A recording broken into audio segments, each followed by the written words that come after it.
said Owen Benjamin tried to poison my lasagna. That's how you're going to try and diss someone in a wheelchair? By saying that the wind blew them over? That's your slight jab at me, buddy? Nice try. Must be nice to try and make jokes like that. Found out about Owen Benjamin in The Unbearables. I can't remember exactly who told me about them. It might have been one of them who had reached out to me, actually. Long story short, in like March of 2018, I was looking to, of course, continue building the show, and I was looking for a group of networkers, kind of like-minded creative conservatives, and I was told about The Unbearables. I found out about Owen through the JRE podcast. To be honest, I wasn't really a big fan of him comedically. Like, I thought he was okay, but he wasn't, great. But I kind of liked what he was doing with the whole, anti-trans kids thing. That really spoke out to me. And in the beginning, The Unbearables seemed to be a great network. People who were doing creative stuff like art and design and podcasting and video production, parody, songs, musicianship, in the case of Chuck Boris, and just late night streams, which was how I met the original DZ guys. Of course, John Neary was my first interview for the brief period of time I was with the Bears. But here's the thing, Owen's not even a conservative. He's a fucking leftist, posing. He's a wolf in sheep's clothing. How dare you! Owen is doing the shit that mass shooters do before they go out and do a school shooting. Here's my manifesto. We need to get rid of the weak people, and I'm not saying he's going to be the one to do this. An Australian man murdered his wife with a pair of scissors, stabbed her in the chest. This is a warning to the general public about Owen Benjamin. We warned you. How dare you! Must be nice. According to him, the goat urinated on him first, in front of Amy. all this gay talk is pissing off my German Shepherd.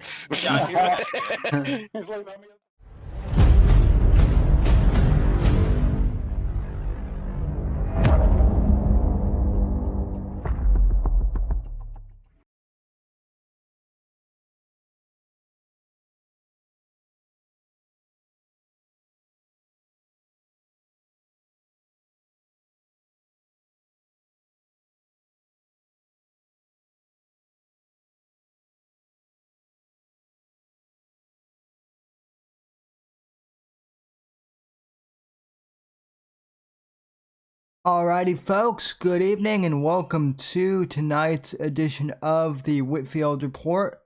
I am your host, Sam Whitfield, broadcasting live here from NGC Studios. And I want to thank you so very much for joining me here tonight, wherever you are in the past, present, future hour. And let me fix something real quick here. Hold on. Let me just go here into my camera settings. Okay. Excellent. All right.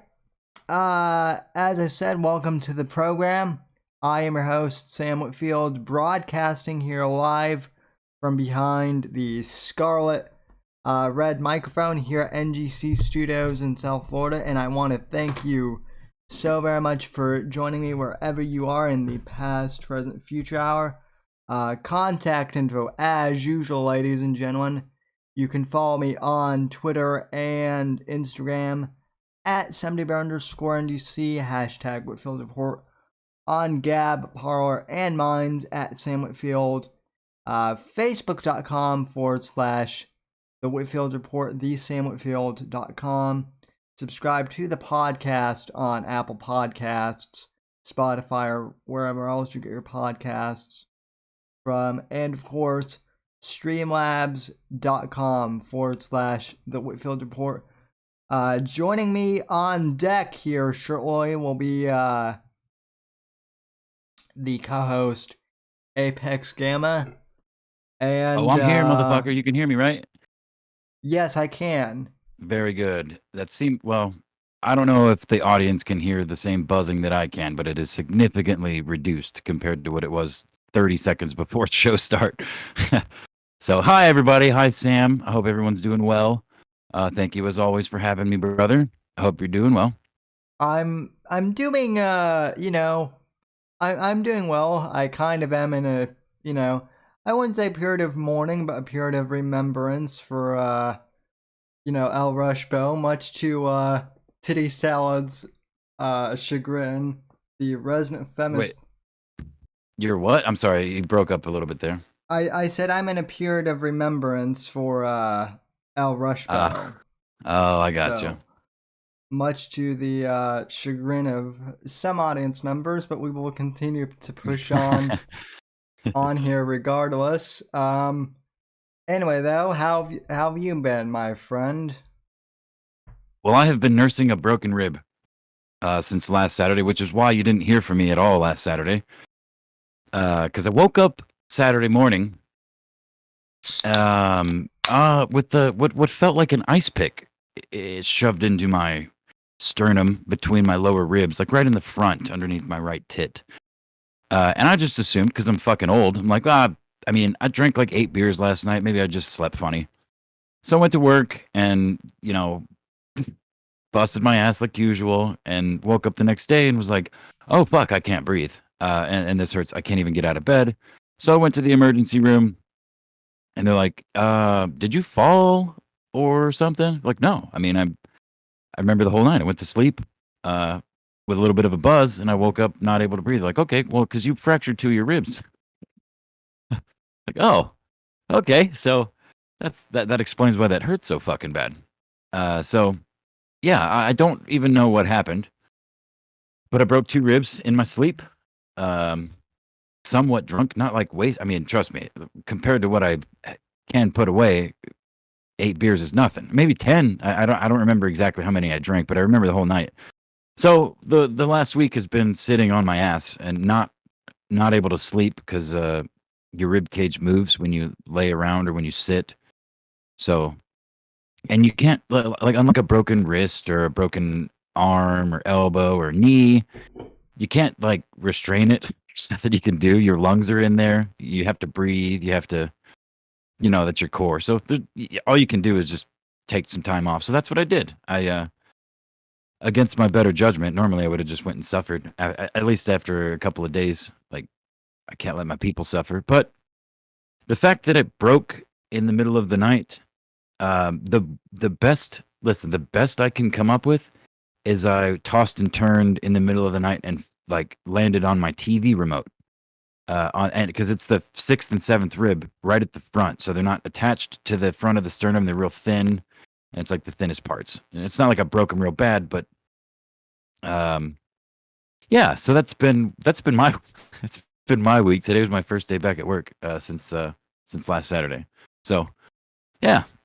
That's fun. It's always weird when you go to bed like feeling normal and then you wake up and something's fucked up. So yeah, dude, isn't that weird? Because I don't think you even have to be like on anything, because sleep can be so weird. You could just be super exhausted or something, and yeah, wake up and something's not the same. Whether it be like a cricked neck or, pinched nerve in your spine or something like that. You know what I mean? Yeah. So, but a broken ribs or fractured ribs rather, is that's an odd one. It honestly kind of freaked me out because it's just the week before that I broke up that fight and I got punched a handful of times, but I don't think I got punched in the ribs. That's what everybody kept trying to chalk it up to. Like, oh, well, you did break up that fight. Maybe you took some body shots. Well, no. I don't think so. I think I would have felt it. At least I would have had a bruise or something. But yeah, so that's my week. Just been trying to figure out this digital audio workstation and figure out why I can't figure it out. And just trying not to hurt myself. Yeah. Coughing and sneezing, that shit hurts so bad, dude. Oh, I bet I had a sprained rib. I had like a sprained rib a few years ago. Well, more than a Mm. few years ago now. It was back Oof.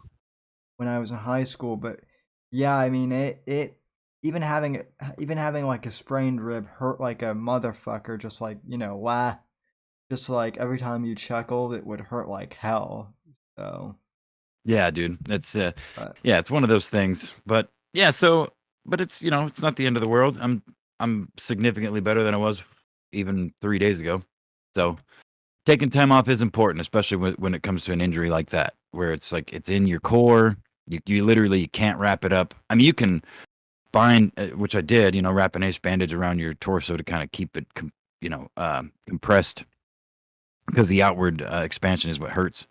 Generally speaking, coughing, laughing, breathing, that sort of thing. So if you can kind of hold the shit in, um, across the board, then.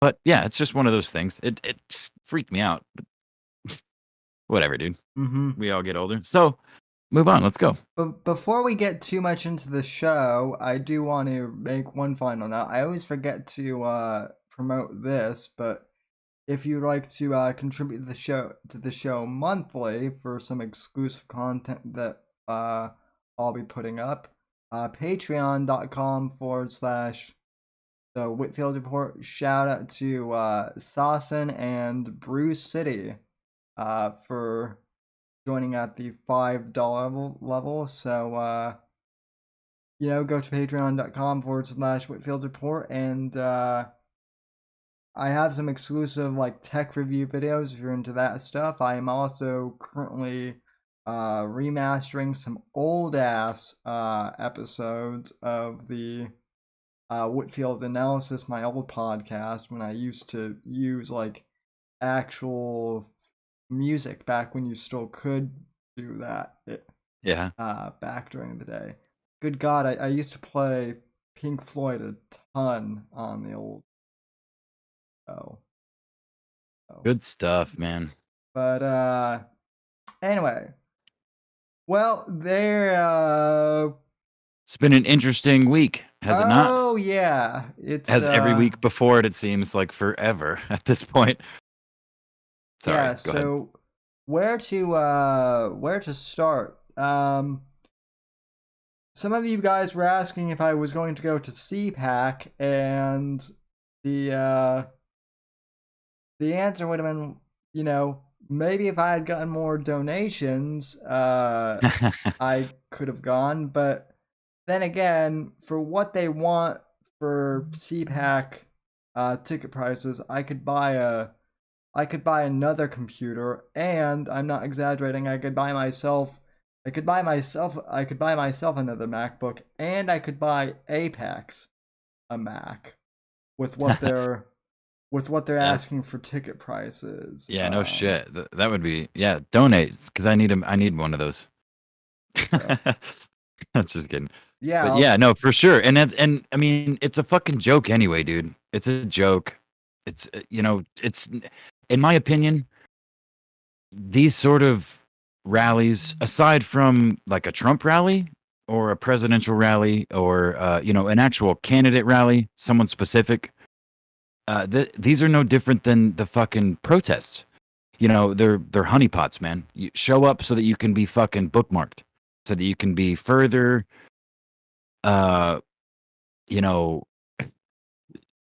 booked into the information log and assigned a fucking fed or two or what, you know what I mean? yeah. I'm being a little hyperbolic, but I genuinely feel like that's what it is, especially when I saw the shape of the stage, which I've been getting ripped for on Twitter for just simply pointing it out. Like, I saw the shape of the stage. I saw randomly scrolling through Twitter. Someone pointed out that the shape of the stage is a fucking Odell rune. It's like an old Celtic, like an ancient ass Celtic rune. And I'm like, oh fucking shit. They put that thing on their flags and on their shields in Charlottesville. I remember like distinctly seeing that symbol and going, that looks like a rune, and looking it up back in the day. So the fact that people are like, oh, you see Nazis everywhere. You're gonna see Nazis everywhere. Like, well, I literally am a descendant of literally of bloodline of Nazis, and I don't identify with any of this SJW shit. So just me pointing out, like making an observation, because I have a visual memory. People, these far the far gone right are like, how how dare you? If you see Nazis everywhere, if you want to see Nazis everywhere, you're gonna see them everywhere. Like, have you scrolled through my account, you fucking retard? Do you know what?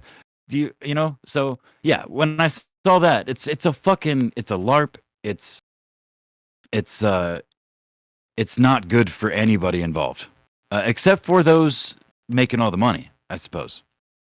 Yeah, well, and as Johnny mentions in chat, he goes, Sam lives like 4 miles from CPAC. Yeah, Johnny, but that doesn't care. That doesn't really matter because, first off, it's not 4 miles. But even if it was just 4 miles, it would still be fucking expensive to get in. And I was legitimately looking into it to go, but it's just, yeah, like Apex said, it's a honeypot at this point. For sure. I mean, 100%. I feel like it. I mean, anything involving the people like Nick Fuentes. I mean, we've talked about this ad nauseum in various shows, on various days of the week throughout the past year or the last year. But I mean, why did Nick Fuentes was at the Capitol? Like, Baked Alaska took fucking several weeks to get any sort of. I don't even think, as far as I know, he's not even been charged for anything related to the Capitol. But the FBI is posting random young girls' pictures that were in the crowd, asking for information just today. You know, from that rally. So, what?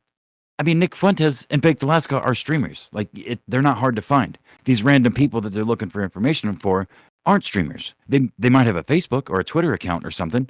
Somebody might know them. So they're fishing for the normies out there. So Yeah. if you don't see it, dude, God bless you, child. As as the politely rude people in the South would say, God bless you, child. You fucking retard is what they actually mean. They Titty says Nazis are shitty. They do dress well. I'll give them that. Well, I mean, they had Hugo Boss at the helm, so I mean, come on. yeah, they had Hugo Boss, but who else has Hugo Boss in their closet? At least one article, I think, is yours truly. And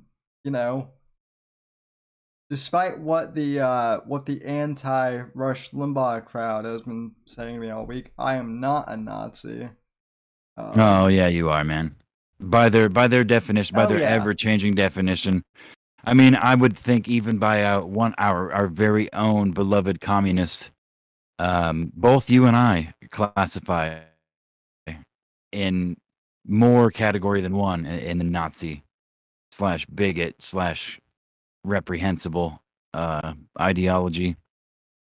Well, But the difference between our communist friend, and the general commie fucking internet sphere is they don't refuse to talk to us because those labels exist and they like to use them just like we like to use commie and shit. Yeah. But it's just a meme. There's still an actual conversation trying to be had. Mm-hmm. For the most part, you know what I mean? So I will say the one part of CPAC that I did watch was I did watch part of Kristi Noem's speech. Oh yeah. Before nice segue. Go ahead. For the show, and that is kind of a perfect segue into our first ever actual I guess the second Whitfield report segment on the show, with the first official one, I guess. So I think the first one was on the Hug Box with Scorpio.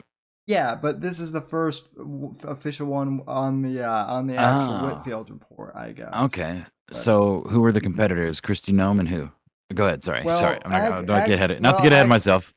well, actually, I don't really have a competitor this week. I guess I can't think of one. I was trying to think. I guess Lauren Southern popped in the news again, but I don't know what she's up to. Other than Who cares, man? yeah, Sorry. Go ahead. but Continued. Christy Nome.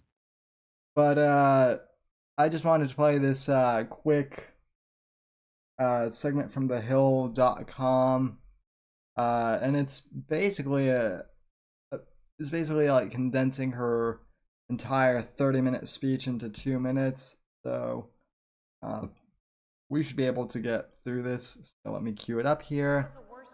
And let's see here.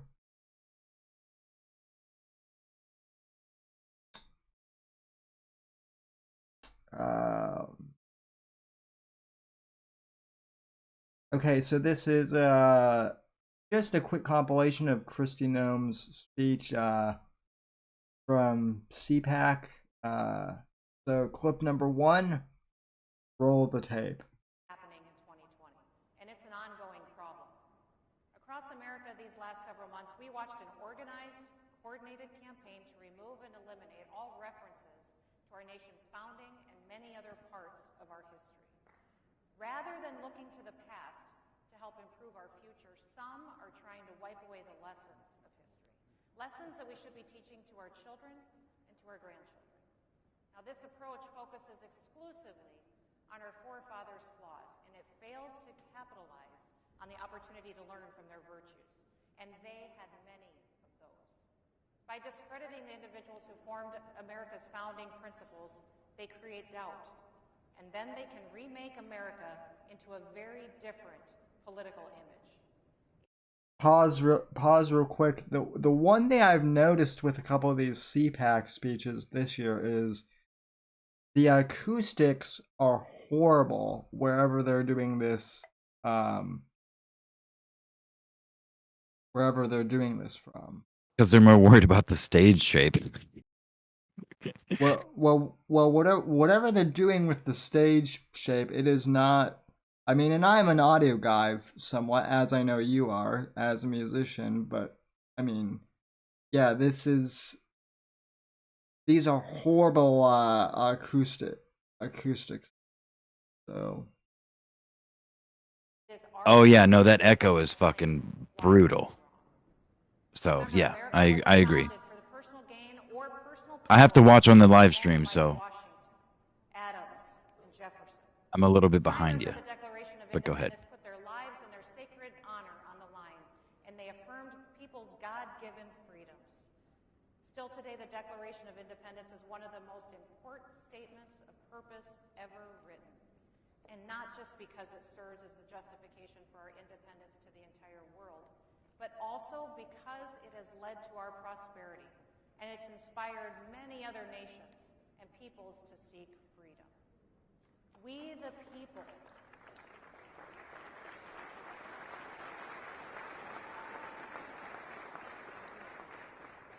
people have consented to a government that will serve all of us equally. A government that will protect and uphold our God-given rights, as well as the fundamental rights enumerated by our Constitution.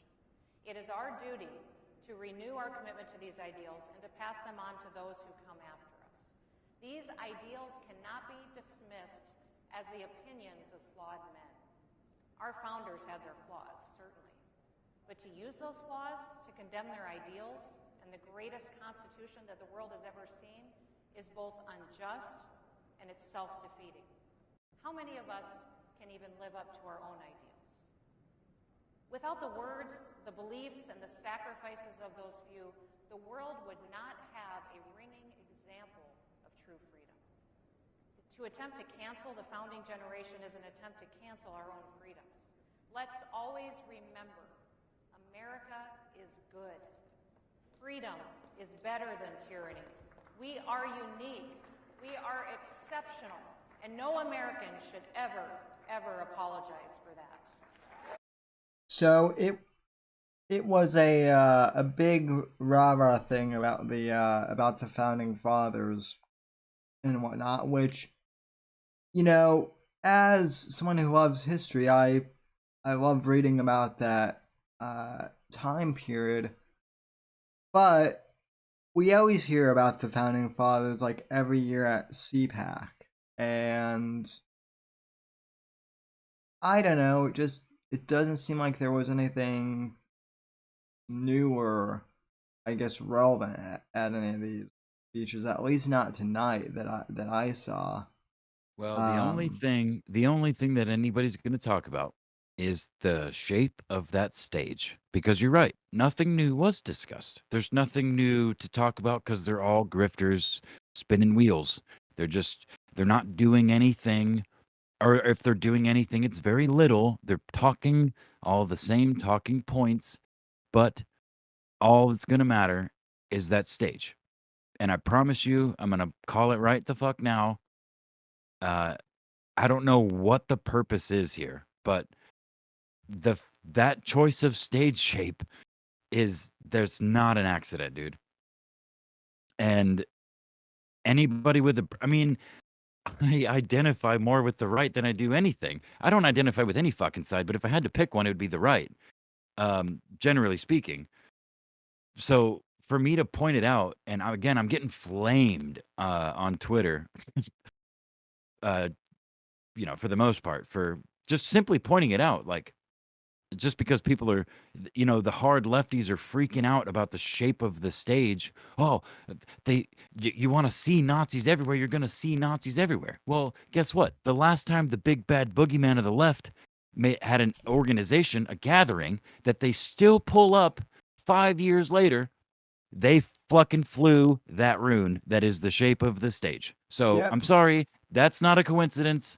And if it's not a coincidence, then there is an obvious attempt at something. There's some sort of something going on here. And I don't feel like it's an attempt at a movement as it is an attempt at honey. I mean, it's like the final honey boss pot, a final honey pot boss uh kind of thing. You know what I mean? I Like, mean, either or works. Honey, honey boss yeah, pot, right. or yeah, Sure. You know it's what I mean but though. yeah, I mean, potato. It's CPAC, potato at this point. What I mean, the other thing to point out though is the swastika before the Nazis adopted it was an ancient symbol that went through several cultures. It just like many other symbols throughout ancient human civilization that have been carved on walls, cave walls, and on stones from across continents and oceans, and you know what I mean. Th- None of it makes any sense, but like the point though is there are many, not just the swastika. That's the most prominent, but there are a lot of ancient language, symbols, runes, or whatever that have been misinterpreted or co-opted by modern society that don't mean what they meant for the vast majority of their existence. The Yeah, swastika is one of them. That shouting. rune that we're talking about is another one. Well, You know? shouting at clouds in the chat goes. Imagine if they built a Nazi airport in Denver, Colorado. What a ruckus that would cause. I believe shouting at clouds is being facetious because they in fact did build a. I wouldn't Yeah, call of it. course. Yeah. I wouldn't call it a Nazi airport, but I mean, you're talking to a sixth generation Colorado native shouting at clouds. I was born the year that airport was built. Okay, that thing is a honeypot for conspiracy theorists. I Well, I don't mean, know, man, because there's quite a lot of conspiracy.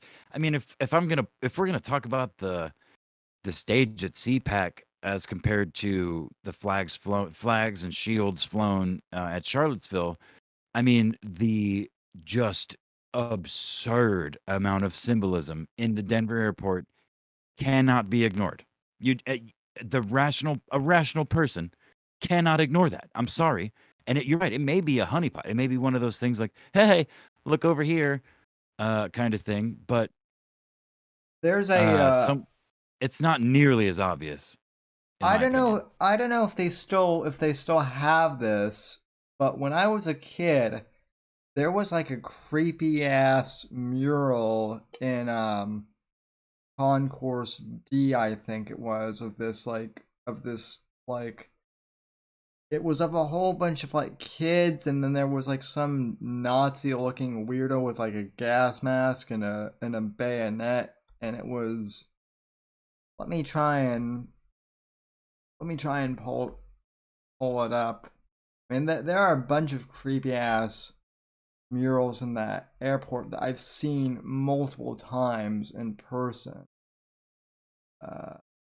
But yeah, well, no, I want to, instead of typing it, because it'll be faster to just respond with my voice. Titty says context matters. Are you really saying that people at MAGA rallies were using those symbols to reference anything other than Nazism? Get the fuck out of here. And no, that's not what I mean, I was just broadly stating that across history, like I actually knew somebody of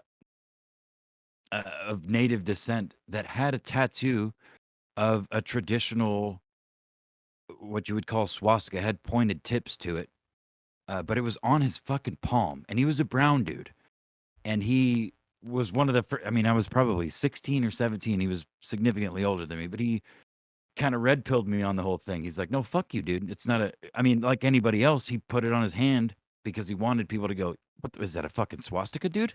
No, no. This is a symbol of my heritage. This means whatever it meant in his culture, which is Native American, if I remember correctly. But the point is like, you see that symbol, anybody from this culture, this generation, or God forbid the next 2 or several generations, much like the swastika, they see that symbol or anything that looks like it, and it is immediately associated to the group that is most prominent in their brain that adopted it, not the thousands of years that or what it meant prior to that, simply what it meant most recently. So there's no chance that it could mean anything other than that. And that was more the danger that I was referring to. Sorry. mm-hmm.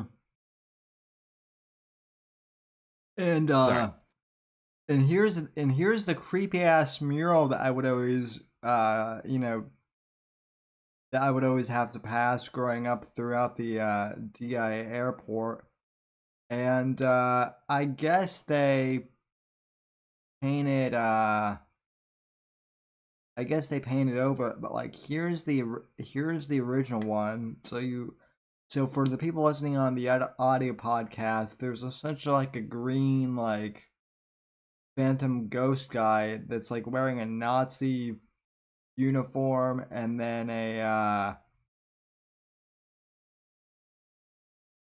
he's like wielding a scimitar and an AK 47, and they're like some dead kids and like old people who are dying. It's like really weird as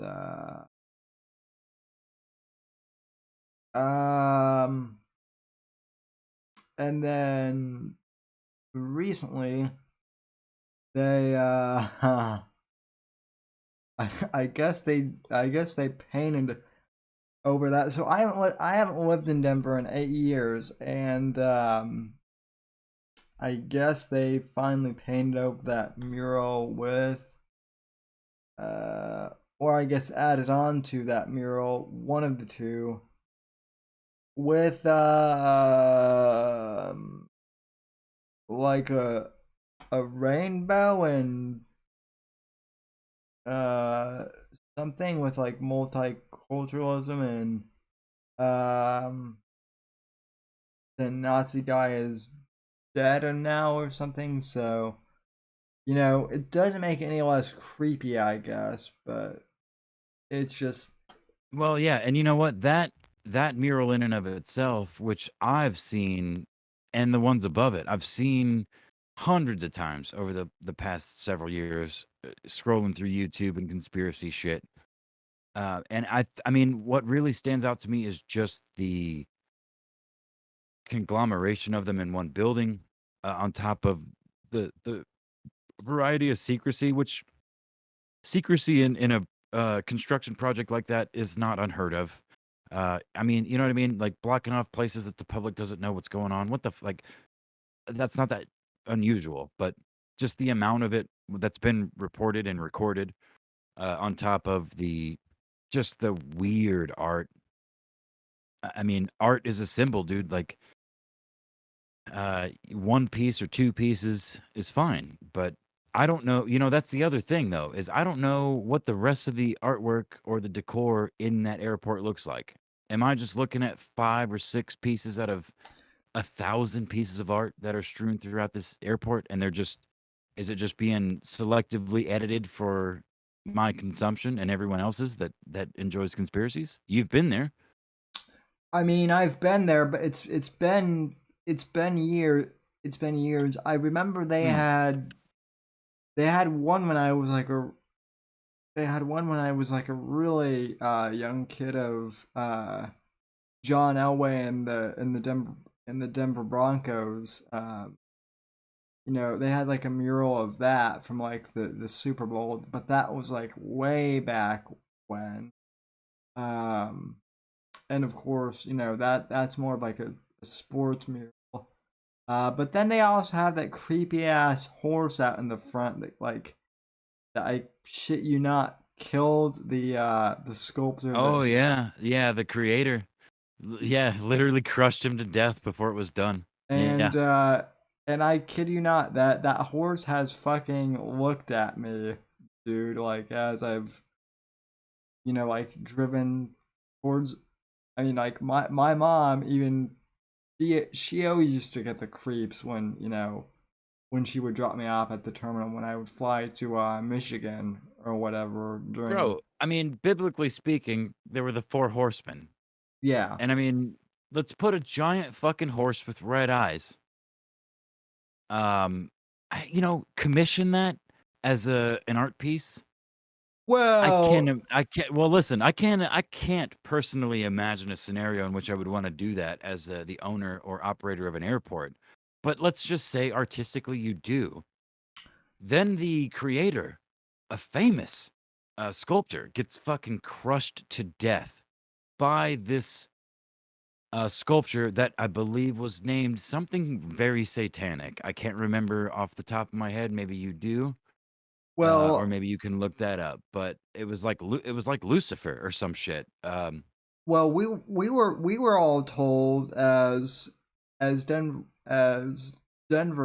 and never believed this, and neither did anyone who was smart. But people were told that was supposed to be like a horse representative of like the Denver Broncos, uh, Now logo, see, now look, which I could get behind that. That actually makes sense, contextually speaking, I because mean, of Denver. I mean, the Denver Broncos have been a team, professionally, or I mean, yeah, in the NFL for decades. So to have a rearing Bronco that looks, menacing in the state or the city of the Denver Broncos at their airport, like that does not make sense to me. But what does there's just it's all the other shit. And again, I get lumped in by the likes of our uh, socialist friend that I just I am constantly lumped in with the other because if I don't align perfectly with their ideals, because I objectively try to view as many angles of everything that I possibly can cognitively, and I falter often, but I'm self-aware enough to admit that. But where I have a problem is when I have a cogent, thought and observation as I have, um, in this symbol thing with the stage and whatever else. And instead of just going, okay, it's a you know, the people on the right always show up to simp for people using swastikas and say that it's heritage, not hate, just like the Confederate flag, which I actually stand by that one. It is heritage, not hate, because I personally know black people that fly those flags on their Oh, vehicles. oh They're yes. redneck as they're redneck as fuck, but they are black. They are as black as the night is dark. So do I. Yeah. Hell, I'm in Florida now. I'm a Colorado I'm a Colorado boy turned Florida man, and yeah, I know a bunch of black people who fly that flag, and they're Democrats too. That ought to tell you something. So, let's Yeah, there's something to be said. Oh, wait, can you hear me? yeah, You can. Okay, good. yeah, I Yeah, can no, hear there's you. something to be said. There's something that's I feel like is lost in modern day conversations is ambiguity. There's no room for if you don't depending on who you talk to, and this isn't universal, but people like Alejandro, my good friend, my very good friend, whom I love dearly, and our various um, the various people in our social circle, both in real life and on the internet, that we don't agree with on most things. Like there is a lack of middle ground. You're either one way or the other, or you're nothing. You're wishy-washy. You can't choose a side. Just because you can't understand what I believe, I'm wishy-washy. You don't have the ability to abstract your thinking to a degree, that other people may exist on. You have it all figured out. So, and that's a common. It's like a holier than thou sort of attitude. That it's not like they, generally speaking, think that they're smarter than other people, but they think they understand better. And it's not just one side or the other. This goes on the right too. Again, I just posted that picture of the fucking Charlottesville rally underneath some prominent right wing Twitter accounts going, people freaking out, lefties freaking out about the shape of the stage. And these, again, prominent right wing Twitter accounts that I follow. And I generally don't give a shit what they say, but I'll either like or retweet or ignore. um I put like they're like, why do these lefties see the Nazi symbols everywhere? Why do they want to make everything out of a fucking out of something out of nothing? Okay, well, it's not something out of nothing, because their biggest boogeyman that they still bring up 5 years later is they used that symbol. They flew that symbol. So just pointing that out, I'm the bad guy. Now, right now, one of my one of my good friends who's on the other end of the spectrum is calling me out for the other like for the other thing. I'm the other end of the spectrum. So the Nazis are calling me a lefty, and the lefties, the commies, are calling me a fucking Nazi because I simply pointed out something in the middle. Like, hey, I don't give a shit either way. Don't burn the fucking building down. Never do a CPAC again, or do it for eternity. I don't give a fuck. I don't have a dog in this fight. I literally just made an observation. I saw a tweet about the stage, and it triggered a visual memory in my head. Like, oh shit, they flew that fucking thing at Charlottesville. I saw it fucking everywhere because I watched all of it extensively. I was on the internet at the time.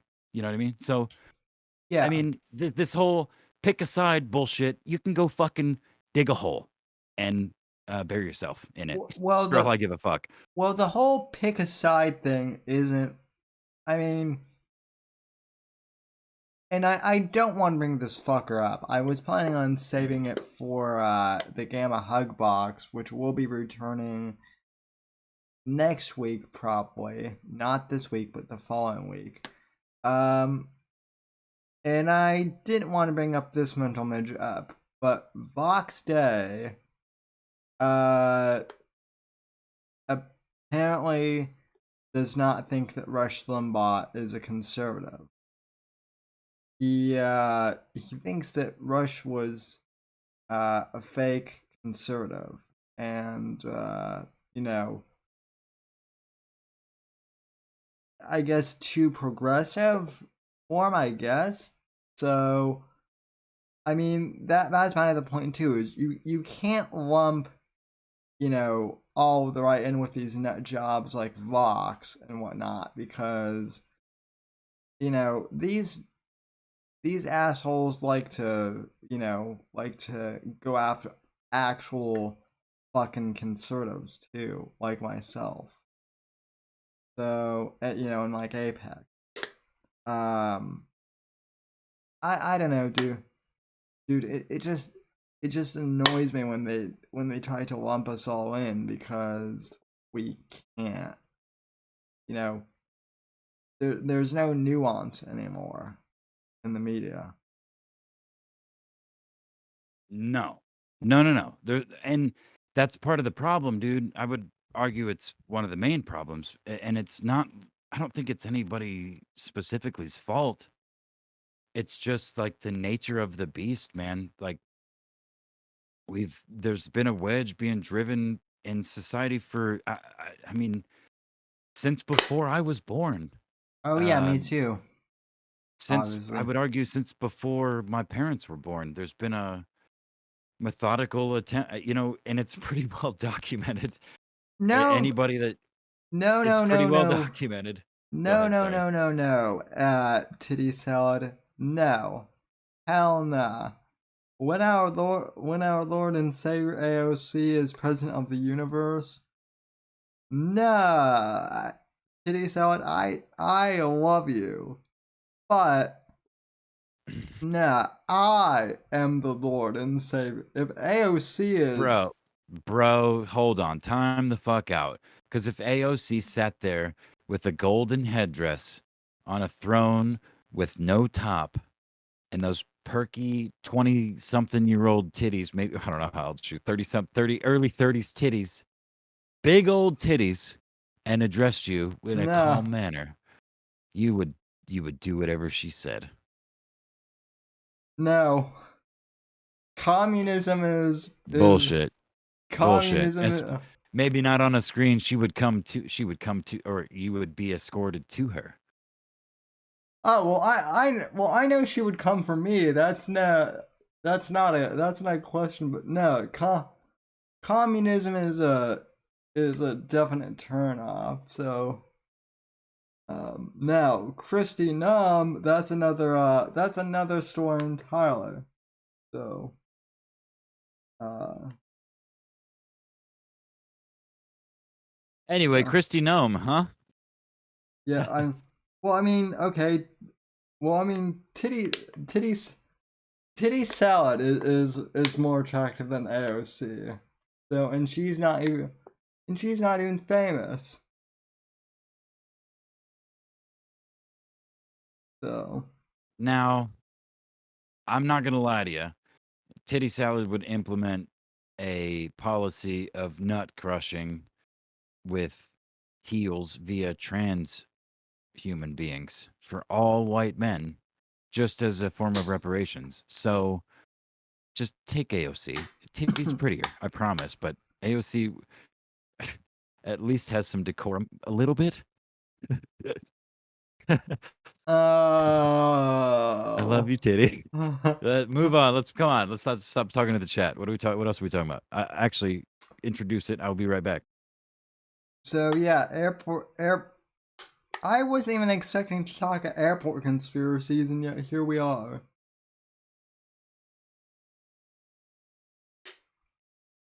Um, hold your horses, Titty. We'll get you on an episode at one point, but I promise you, you might like it, but you might not.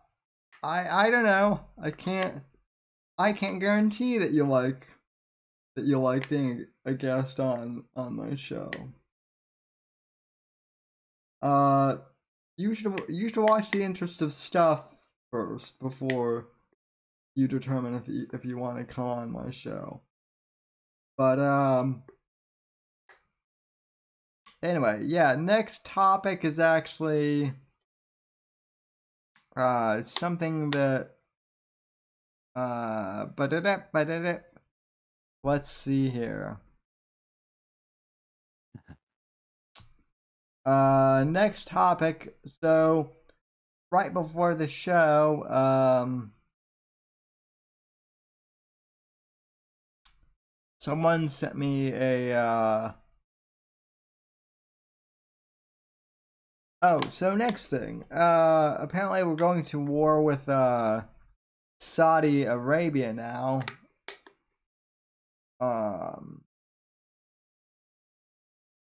Or Syria. Who knows anymore? Who the fuck knows? I mean, we bombed Syria, and that's something I wanted to talk about. Yeah, that. Yeah, but go ahead. No, I let's. don't want to. I don't want to derail. Well, You I think. do, Well, this ties into Syria. So, headline from the New York Post. Let me make sure that it's. Yep, it's up on screen.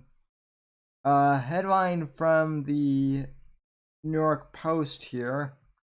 Biden teases announcement on Saudi Arabia after Khashoggi report. This from our friends at the New York Post. President Biden on Saturday issued a Monday announcement regarding Saudi Arabia, following the release of an official report that came across that it accuses Crown Prince Mohammed bin Salman of ordering the operation that killed Jamal Khashoggi, who was a journalist, by the way, folks. Right.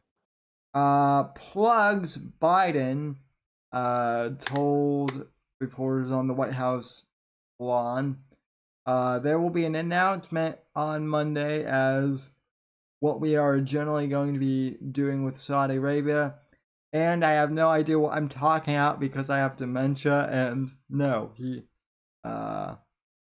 Biden was responding to a question from the Post about whether he would punish the 35-year-old crown prince, who is the de facto ruler of the oil-rich kingdom.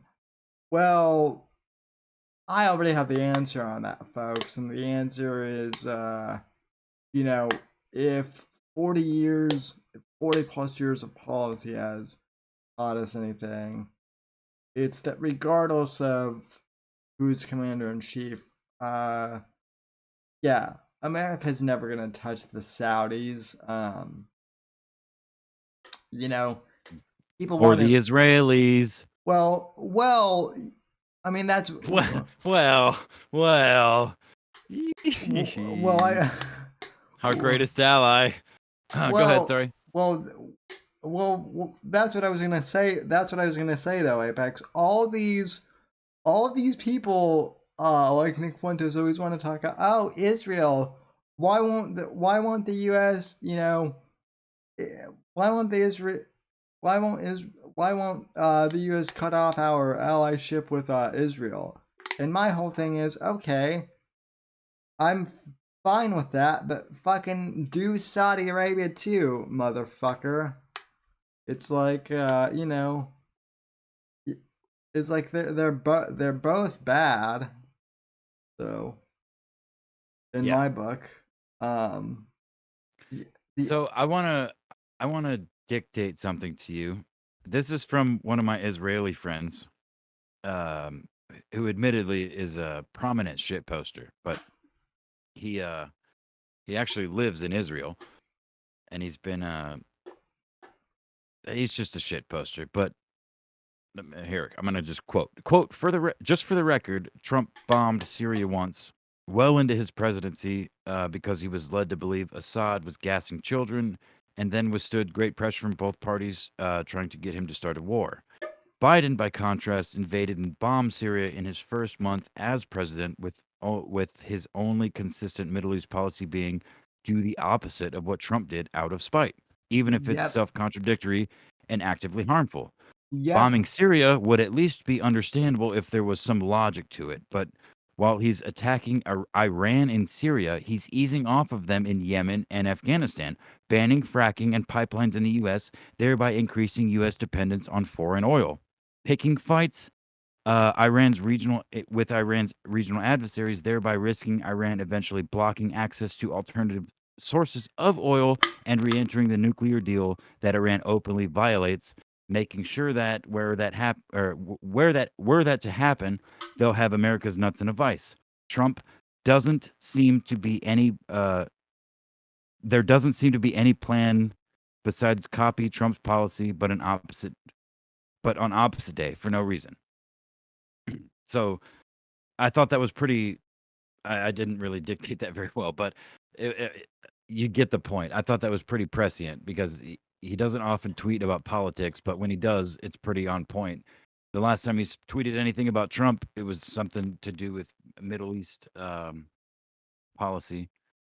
And Yeah, not well, Middle East, but just foreign policy in general. Is like, say what you will about the dude and how he talks in public, but he's actually unironically like a really good politician. Like foreign policy and shit.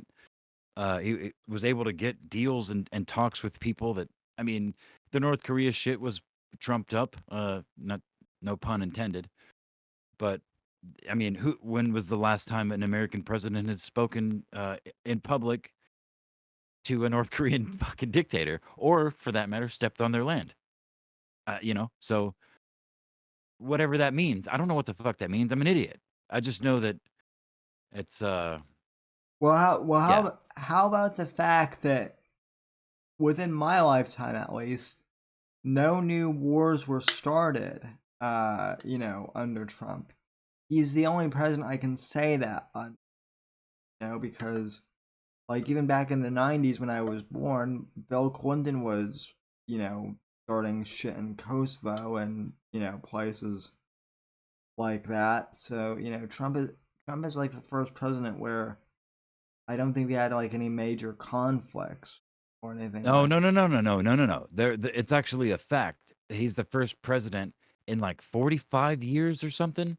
First American president in 45 years to not start an international conflict. Do you know that? That's like 8 presidents. I don't even know. That's like 8 presidents or some shit. I can't do math, but it's a long time. 45 years to not. He's the first president. 4-year increments. Every 4 years, some new president has started a new international conflict, except for Trump. Trump's the Yeah. first. And you know what? He says mean words, though, and he makes Titty feel bad.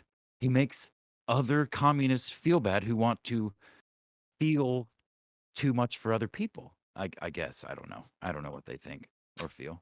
He I gotta give him credit though.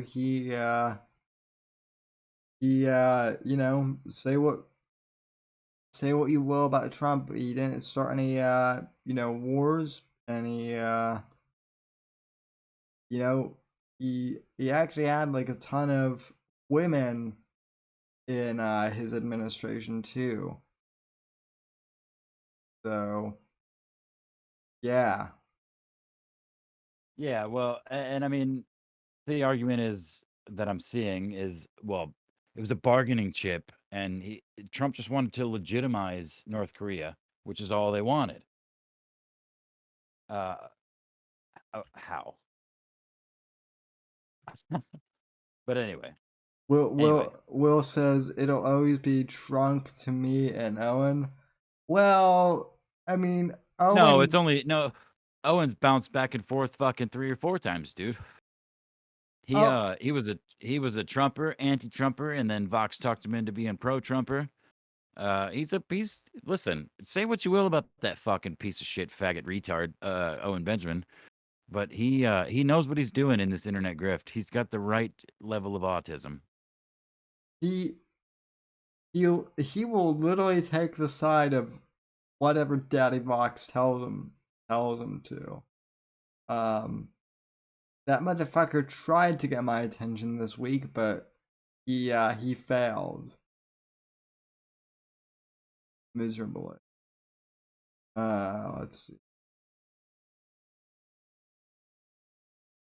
Yeah.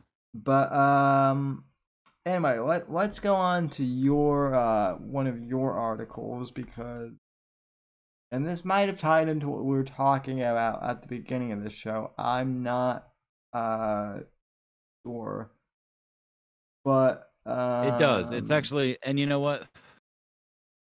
I realize the source and what people say about it, as I do anything. It seems like it doesn't matter what I retweet or I like or I comment on. There's always somebody that I care about or somebody within my circle that's like, you realize what they stand for, right? Well, I mean, they're a publication service. They may have their ideals and they may have posted things that I don't believe on, but they're still a news source. And I trust the fact that they've posted things that I don't believe, especially ideals that you don't believe, that I also don't believe, that you don't necessarily believe, that I don't believe, at a core, core value. Just because the fact that they will report those things in that manner tells me they're honest. And I don't have to agree with them to take the news that they report as, um, factual or at least relevant. I mean, if it's opinion, it's almost always labeled as such. You know, I mean, if people want to complain about Zero Hedge, I have 3 words for them.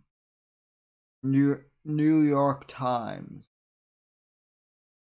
well, let me just give you a breakdown. The same people that complain about Zero Hedge complain about Project Veritas, who admittedly have fucked up. They have fucked up in the past, as every single human being who's been in charge of anything has ever done. So, I mean, if you want to chalk up, that's your opinion. It's whatever. I don't care to argue with people at this point. At this point in time, like I'm here to just laugh. We're all gonna fucking die sooner than later at this point, I think. So whatever. Mm-hmm. Oh my God, Oki. Hi, Oki. The danger of the administrative state. Do you want to take this one, Apex, or Yeah, I'll read. Oh, let me get it up.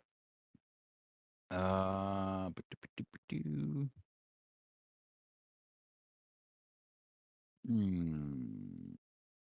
The danger of the administrative state. All right. You got it up on screen? I do. Okay. All right. So lockdowns should have shown every American just how tyrannical and unreasonable our leaders can be. They are elected leaders like Governor Cuomo who have acted as outright tyrants, alienating everyone, even those in their own party. Then there are those unelected bureaucrats who wave away our liberties with the stroke of a pen from the secrecy of their massive offices with technocratic efficiency. This is, of course, a sudden and dramatic curtailing of our freedoms. I would not be surprised that with this much public attention, some sort of effort will be made to roll back much of what has been done. Okay, pop ups. Thank you, pop ups. Yeah, it's a pain in the ass. I do want to note that this is written by a fellow that goes by the name of Tyler Durden. Yeah. Yeah, I think every Zero Hedge article is written by Tyler Durden. I think it's all. I think that's fucking great. By the way, though. All right, so expanding the chilling narrative about the growth of the administrative state, which is essentially the regulatory apparatus of the executive branch, is usually confined to specialist professions. The ever-present danger of a slowly expanding and unaccountable apparatus of bureaucrats that threatens to sap the life out of American society and drown it in a sea of paperwork is typically a concern that only keeps policy wonks and lawyers up at night. Although many lawyers probably celebrate this dystopian vision because they benefit from the compliance fees, the regulatory state not only threatens to make society that much slower and dreary with its excessive onslaught of regulations, but it also makes us poorer. And from Robert Samuelson from the Washington Post, quote, no one really knows by how much, but quote, there is ample evidence that regulations has expanded and that this expansion has limited economic growth, end quote, as Ted Gayer and Philip Wallach of Brookings Institute recently wrote. So, I mean, so far it's just basically outlining the idea of cancel culture and how exactly what we were talking about just a few minutes ago, how people that we agree with, people that we align with on a fundamental level, we can't, because this idea of canceling the other has become so prominent, and it's only recent. But continuing, Yeah. the regulatory state refers to the organizations such as the Environmental Protection Agency, the Centers of Disease Control, and the Federal Trade Commission, Department of Education, Department of Justice, Internal Revenue Service, and all the other three-letter agency in Washington D.C. If you would like to see how, we're going to skip that part. The drastic expansion of the administrative state has come at a cost to not only our liberty, which is slowly being eroded by a sea of paperwork and regulations, but it also undermines our democracy, which we've seen repeatedly over the last handful of elections, especially presidential elections. But anyway, according to Article 1 of the Constitution, the legislative branch of the Congress is supposed to be the primary lawmaking body of the government. That is because if there are bad laws or laws society doesn't like, we can hold people accountable. However, more and more power has been shifted to the executive branch because of the growth of the administrative state. Even the judicial system is losing power to the administrative state after the establishment of legal doctrine known as Chevron defense, which binds the court system to defer to the administrative agency's interpretation of a rule, not the constitutional interpretation of a sitting judge. It shouldn't be too hard to assume that the interpretation will probably favor the ambitions of the agency, not the integrity of the Constitution. These issues and more form the basis of legal scholars Richard Epstein's assertion that administrative state is not congruent with the rule of law in this country. I'm not going to read anymore. That's kind of the gist of it.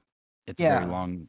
It's not much longer, but it's long enough that I'll stutter through. I'll make it longer than it needs to be. But that kind of is the gist of the article. It's just talking about how, again, what we were talking about earlier, how the idea of this country and what we were founded on, what I grew up with, and I grew up in a very what I mean, classically segregated, racist, deep South, slavery, inherited part of the state. Confederate flag waving, and the first person that I can remember teaching me how to do anything was the black dude that lived in my neighborhood that taught me how to tie and throw a lasso, because he lived 3 doors down from me and I used to ride my bike all the time, and he was throwing a fucking lasso in his front yard. And I was a curious little kid, and I wasn't scared of him because he was a dude. He was my neighbor. He wasn't a black man. He was a dude, you know? Now my parents, on the other hand, they dropped the N-bomb like crazy. We had a black cat named Nigger that my father named it, but he shortened it to Niggy, so all of us kids didn't say the word nigger all the time. Now, there was one time a cable man came to our house, and wouldn't you guess he was a black guy? And old Niggy liked to make a fuss sometimes. And my little sister, who was probably 6 years old at the time, was chasing the cat around as the cable guy was in the house fixing the cable boxes. Come here, nigger. Come here, nigger. Calling it by its full name. She didn't know any better. And the dude, I have such a vivid memory of this. He looked up from behind the TV. He snapped his head up from behind the TV, and he started laughing, like hysterically. And my dad started laughing, and we all started laughing. I didn't know what the fuck was so funny at the time. I was like 10, but that was like my stepmother, who was very young, not much older than me actually at the time. explained to me after the fact that that was very wrong and we should never say that word. That was like my first experience with. I mean, I went to school with black kids. I went to school with Mexicans. I lived in South fucking Texas. Are you kidding me? Not so much black kids as it was Mexicans, as I've talked about on the show before. But yeah, no, I mean, the first time I ever like I heard the words, but I didn't. I feel like I grew up in the least racist generation that's ever been born on the planet. Yeah, Perhaps, at least that we know of. You know, and now we've got the. Now we've got. I mean, I sit here and I try to defend against, white supremacy and this fucking Nazi bullshit, but I don't know what the fuck kids are into nowadays. And I see more and more younger people, especially online and even in real life, the handful of them that I meet out here in the middle of fucking nowhere. Like some of it kind of freaks me out. I'm not gonna lie to you. And I mean, I don't think it's what they believe. I think it's a pack mentality, dude, just like anything else. Just the same reason um you know, I had the inclination to rebel against all of the social norms as a kid.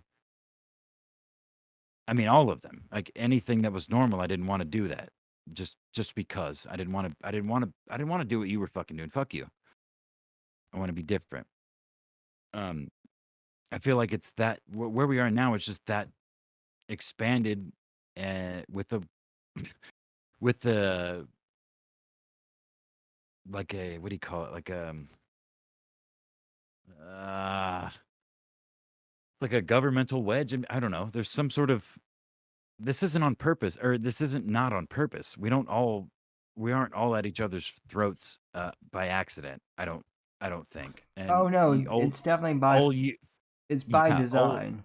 old Yuri Bezmenov said it fucking before I was born, I think, back in the 80s.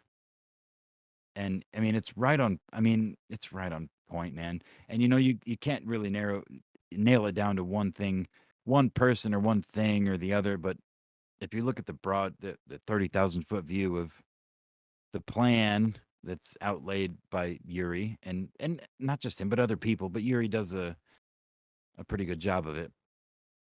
I mean, we're a good generation and a half into yeah, dude, I don't want to go go down that road.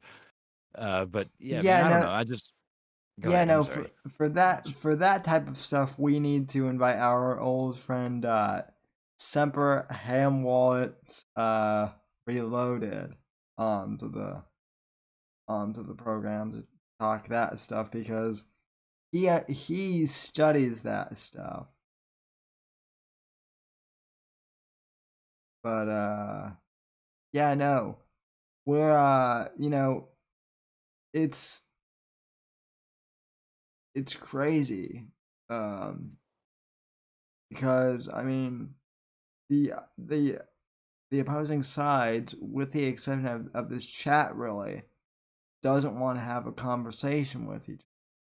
I mean, Well, as much as I love to uh tease Titty Salad, I do appreciate the fact that she's willing to be here. So much so that yes, I did give her a mod a wrench. wrench. I saw that. Yeah, hell yeah. She deserves it. Listen, she may be commie scum, and she may be too pretty for her own goddamn good, but I do genuinely stand by. I think she has a good soul. She is a good person, and I don't think that she would. Well, I mean, everyone can behave irrationally And I and such, mean, but it's not like with that wrench she could behave in a way you can't fix it or anything. I mean, listen. I'm a big fan of Titty Salad, and I'm a big fan of almost everyone in this. Actually, everyone in this chat. I don't know. I'm not sure who that storm cloud or staring at staring at clouds is, but I like them too. They're good. And Semper, is Semper in the chat? Anyway, Okie and Laura and Saucin and Titty and Will and Johnny and everybody else, but what was the point? There was a point there. I don't remember what it was. I mean, yeah. I don't mean, remember. I don't remember what I was saying, dude. I am also calling Titty my I'm calling her my Gamma War Bride at this point. All right. Well, she's my internet girlfriend. So Well, yeah, she's my nope, I beat you. She's my internet girlfriend. I win. she's my internet war bride though, Apex. Well, that's fine. So, yeah, Will says Semper better be. Well, here's the thing. Semper lurks in my chat. Like, he never. Well, Saucin says Semper's not here. You don't.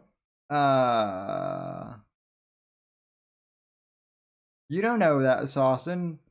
He could be here. He just talk to the chat. I'll be right back. He just might be lurking.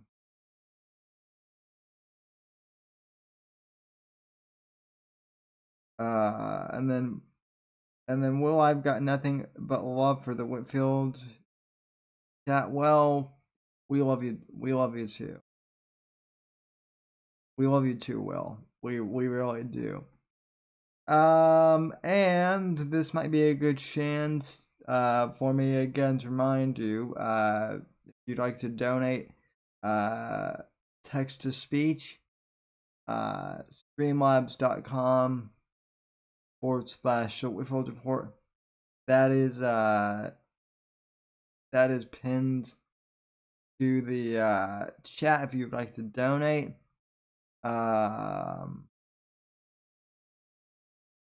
And patreon.com/the Whitfield report if you'd like to subscribe to the podcast. If you'd like to subscribe to the premium podcast. As I said, shout out to Saucin and Bruce City Synth, who I'm sure will clip this eventually. Maybe not now, but maybe a month from now, 2 months from now, maybe a year from now, who knows? I'm sure I'll be seeing this again in an edit of hers of some point. But I'm back, by the way. Yeah, so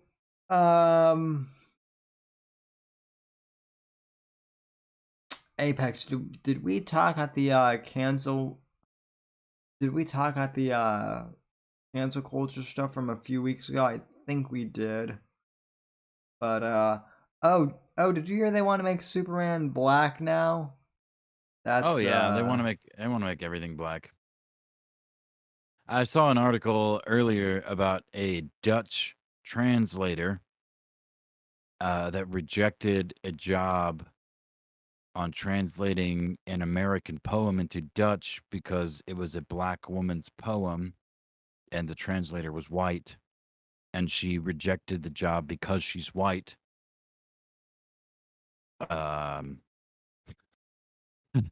I was gonna see if I can find that real quick, actually, because I started reading it, but I was at work, so I only skimmed through it. But something I found on Twitter. Yeah, like the first prominent black female poet in American history. I can't remember her name, unfortunately. Yeah, but this Dutch lady was like, nope. She threw her hands and was like, no, nope. There may be 5 black women in there may be 5 black women in all of Norway, but I will not be translating this black woman's poetry to Dutch. They don't speak Dutch in Norway, do they? Fuck. I don't know what I'm talking. Sam, say something, please. Stop letting me talk. I think they do I think they do speak Dutch in Norway, if I am if I'm not mistaken. Well, I think titty salad is Norwegian. She should know. But regardless, That the point of the story is a white woman, because she has less melanin in her skin and speaks a different language, was raised on a different continent in a different part of the world, refuses to translate another human being's artwork into her native language because she is a different skin color of the creator of that language. That sounds racist. Like, if you look at that on paper, like, it's like, no, I'm not translating that black woman's fucking shit. You know what I mean? It could be interpreted that way yeah. without context. So yeah, what the fuck? I mean, I don't know. What the fuck are we coming to, man? Oh shit! Thank you for reminding me, Laura B. Dannon. Coke. Yes. How? See, this is what a crazy week it's been. Coca-Cola. Be less white. Be less white, nigga. And then I Cancel Coke Vanilla. yeah, that was actually a headline on the Babylon Bee that I thought was fucking real for a second, then I thought it was from the Babylon Bee. Also, apparently Oreos, like made a statement about like transgender people like exist, which it's like, yeah, no shit, of course that they exist. Of course they fucking do. Like, the fuck, dude? Black people exist. Black lives matter. No fucking shit, you fucking retards.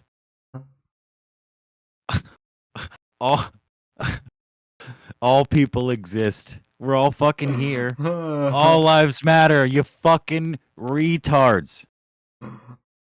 Sorry. Laura asked in the chat, do we switch to grape soda? I mean, that's a little extreme, but I mean, we have to drink something, so I guess. Let's take back fried chicken and watermelon while we're at it too. So, Okie Dean says Coke sucks. I drink Jolt Cola. Okay, so is Jolt gonna give me are they gonna give me ad money now? Okie goes way back if they're drinking fucking Jolt Cola. That's some OG well, I guess it did have a resurgence, but that was like the original energy drink loaded with fucking sugar, and you would crash like fucking flight 19 into the field in Pennsylvania. I don't know if that's the right flight number, but you get what I'm going for here. You'd crash hard as fuck because it was all sugar and caffeine. By the way, we were actually talking about this the other night in the danger zone in private, but now Red Bull is like they're sponsoring all sorts of events, but I remember back in the day when Red Bull was just like an energy drink, and that was it. That's all it was. Now Red Bull is like everything. No, it's still a fucking energy drink, but what happened is they were the first real energy drink, and they made so much fucking money. I actually don't hate Red Bull for what they do, for the just nonsense that they sponsor a ton of sporting events, both extreme sports, nonsense extreme sports, stupid flight things off of fucking 30-foot docks, as well as slalom skiing and snowboarding events and shit. Like, they pour a bunch of money into supporting athletes, which I can get behind, honestly. Like, I actually don't hate Red Bull. It's another one of those things. It's a symbol that can be corrupted in real time. You can watch it happen in real time.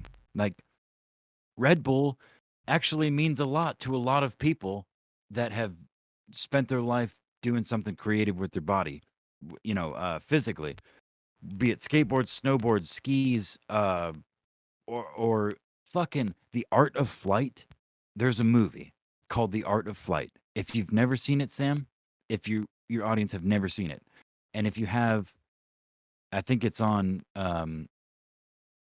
it's free on Apple or something like that. But it's called The Art of Flight, and it is sponsored entirely by Red Bull, and it is one of the best. It's one of the best like documentary, not not best documentaries, but it's as far as um extreme sports documentaries. It's all about snowboarding, and they go to tens of places across the globe, and Red Bull sponsors the whole fucking thing. And it was made on a very, very shoestring budget, but Red Bull was the only fucking sponsor that got behind it, and it blew the fuck. It's one of those things, they're one of those companies I can't really hate because it's capitalism at its finest, in my opinion. It's what capitalism is meant for. It's what makes capitalism great, and it's what still exists within capitalism. Just because all these fucking CEOs at the top of the chain have been fucking sucking us like vampires for our entire lives, and probably our parents' entire lives, and your parents probably hated them for various reasons, and you found reasons to hate them too, doesn't mean that the system itself is the problem. It means the people that have taken advantage of it and changed the rules throughout the years are the problem. Because capitalism has freed more people from poverty than any system ever. Since the year 2000, Mm-hmm. I believe, more people have been lifted from poverty than like any time in history, recorded history anyway. Maybe I'm misquoting that. I'm sure Tito will rip me apart, but Oh either well, way. we'll rip you apart anyway. But Yeah, she would rip me. She would rip me apart anyway. She's a banshee. she would rip me apart. You've seen how pretty she is, right? Jesus Christ. And Oh yeah. socialist. Fuck's sake. I'd be a Bernie. I would be a Bernie bro. No, fuck that. No, that wouldn't happen. It would go the other way. She's Titty would come out a fucking Confederate flag waving. Yep, yeah.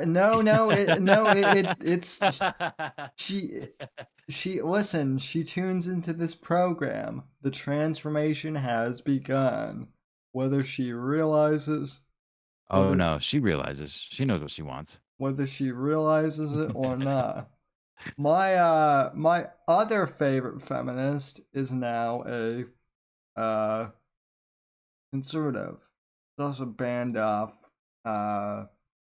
Twitter and everything now, but you know, that's just the way things go, guys. So all of the interesting people I follow, except for you and Christian Blatt, are now banned on Twitter Apex. And of course, young Matthew, who I know is lurking on Periscope, probably, most likely. But so let's see. We got through your thing on Yeah. we got through your article. We got through my thing with CPAC. I Does don't. anybody want to? Does anybody want to come into the chat, Yeah. Does it? the VC, and have a conversation with us about anything? Does anyone? Let's open up the phone lines, so to speak. Does anyone want to come into the Discord and talk shit with us? This could either go really well or really bad.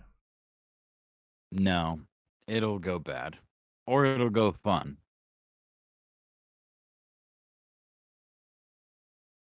Or it'll go, well, I don't want to.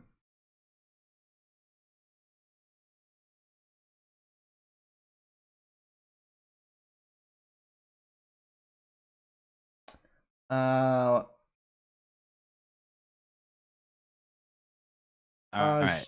Anyway, Shouting at Clouds apparently has been trying to donate via Streamlabs, and they're asking for personal information.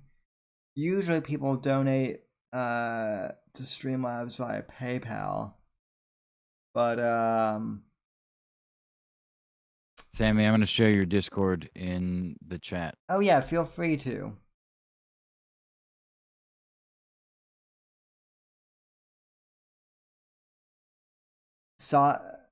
Dawson, you have to stay on topic though with something like politically. No, Sawson's going to say the N-word. Dawson is going to get this stream banned though. I love Sawson though. Sawson is amazing. Titty is amazing. Everybody here is amazing. I don't know Laura B that well, but she seems pretty fucking awesome. Jump in the Discord, guys. So yeah, come on. Don't be scared. we do have exclusive ranks for those who sign up via Patreon though, so that's another. Yeah. Shouting at Clouds just joined the server. So that's another.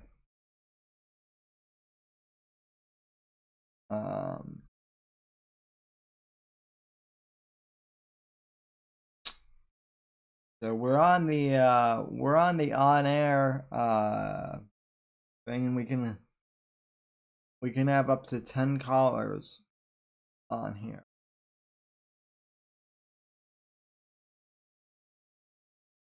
Actually, you know what? Let me. The fuck in here, y'all. What the fuck you doing? Come talk shit to me. Get me to kill myself. Come on. I'm sure you can do it. Nah, that's. Hey, shh.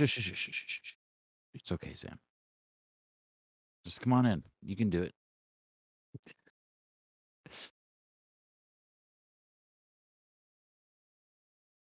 Anyway, are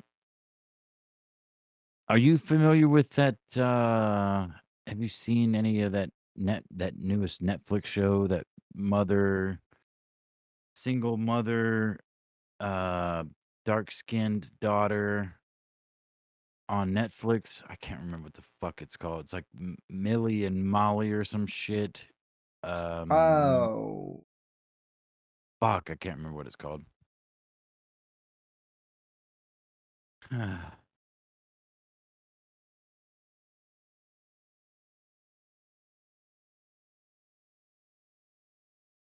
It's been making its rounds on Twitter. Uh-oh, who's that? Shouting at Clouds has entered the chat. You're on the let me turn down my TV. You're on the NGC network, sir. How are you? He's turning down his TV. Hello, Sammy. Hey, Clouds. How you doing tonight, sir? I'm doing good, man. I need to adjust my volume. Hang on. You sound good on this end. Yeah, you sound good. No, I could barely hear what you're all saying. Shit, nigga. Get your shit straight. I'm just kidding. Okay. That's weird. Are you on your phone, or are you on your laptop? I'm good now. You good? All right, sweet. That's very unprofessional of me. No, it was very, very, very Whitfield report like of you. You No, fell you're right in line. No worries. No, you're the caller and we're the host. You're allowed to make mistakes. We're not. Yeah, it's us sitting here going, "What are you doing? What's going on? What's the problem?" Instead of filling in the fucking space, you gotta figure your shit out. But anyway, what's on your mind tonight, sir? What is the topic at hand? I mean, there are several. I'm just starstruck. I'm in the Sam Whitfield Discord. Well, thank you. I mean, we've been talking about CPAC, airport conspiracies. Yeah. Okay. Let's start with that. Clouds. How do you feel about CPAC's stage being the same exact rune that the Charlottesville idiots flew on their flags several years ago? It's literally the same design. You mean you saw that part, right? Or did you not? Yeah, Charlottesville was like It was a joke. It was a it was a fucking joke, religious dude. ceremony for the elites, really. I mean, they were just trying to invoke some kind of disdain for America. I mean, it wasn't really us. It was a psyop, wasn't it? I mean, come on. Whoa, dude. Actually, no. That makes so much more sense, dude. Because Yeah, why? How could they build a stage for such a major political event with the same symbol, if not funded? And Oh, these like, people are very freaky and religious, like dude, Bohemian Grove bullshit. that shit's that. Oh, can we swear? Oh yeah, oh yeah, absolutely. I said you the can N word fucking several times yeah, earlier. you can fucking swear, god damn it. Swear all you want, you fucking nigger faggot retard piece of shit. I'm just kidding. Sorry. But they No. do love their religion, like Fabian socialism is integrated religion and government. Dan Crenshaw is a good example of what the results of Fabian socialism is going to be like. Morals combined with government. Yeah. Dude, that just bent me a little bit, actually. Can you expand a little bit on the Dan Crenshaw? The Duke of Edinburgh started the groundwork for Fabian socialism around the time Dr. Livingston was traveling to Africa looking for the root of the Nile. And Christianity was way too popular for him to break out like a slavery management kind of government. It was basically communism, but you get a bonus religion. It's not just straight communism. All those plantations were going in the Caribbean, and they were working out systems to just, be elites, do what they do, and enslave everybody. But they kind of put it on hold because other people broke out communism, and they saw how unpopular it was, so they kind of went underground, stayed on the down low. Yeah. Yeah, it's actually, I was kind of talking about that. I mean, it's at this point it's kind of mainstream, but I've been familiar with old Mr. Bezmenov for many, many years. He's a Fabian socialist. Yes, you're 100% on Right. point. Right. Yes. So, I mean, none of this is like that surprising to me, but at the same time, it's surreal to watch it happening and having like it's like a prophecy sort of thing. You especially with the age of the internet. I mean, I'm old, dude. I'm old. I'm significantly older than Sammy. Almost 10 years. I didn't even have a computer in my house until I was like 17 years old, 16 or 17 years old. Yeah, And we're by about that the same age. Yeah. Yeah, by that time I was making fucking Flash 1.0 stick figure cartoons for 8 hours a day after school. That's what I did with my computer. But anyway, uh, the oh man, why do I always do this? Sam, what was I saying? You're on a roll, man. You're I don't know what I was saying, dude. You're talking about Yuri. Yuri, that's right. Yeah, so the idea that I mean, I watched a lot of these conspiracy things. I mean, same with Alex Jones, dude. Alex Jones is fucking wild and out there as he is. The same, you know what? This is what drove me so nuts about Owen Benjamin and why I even am here right now. I never wanted to talk to people on the internet.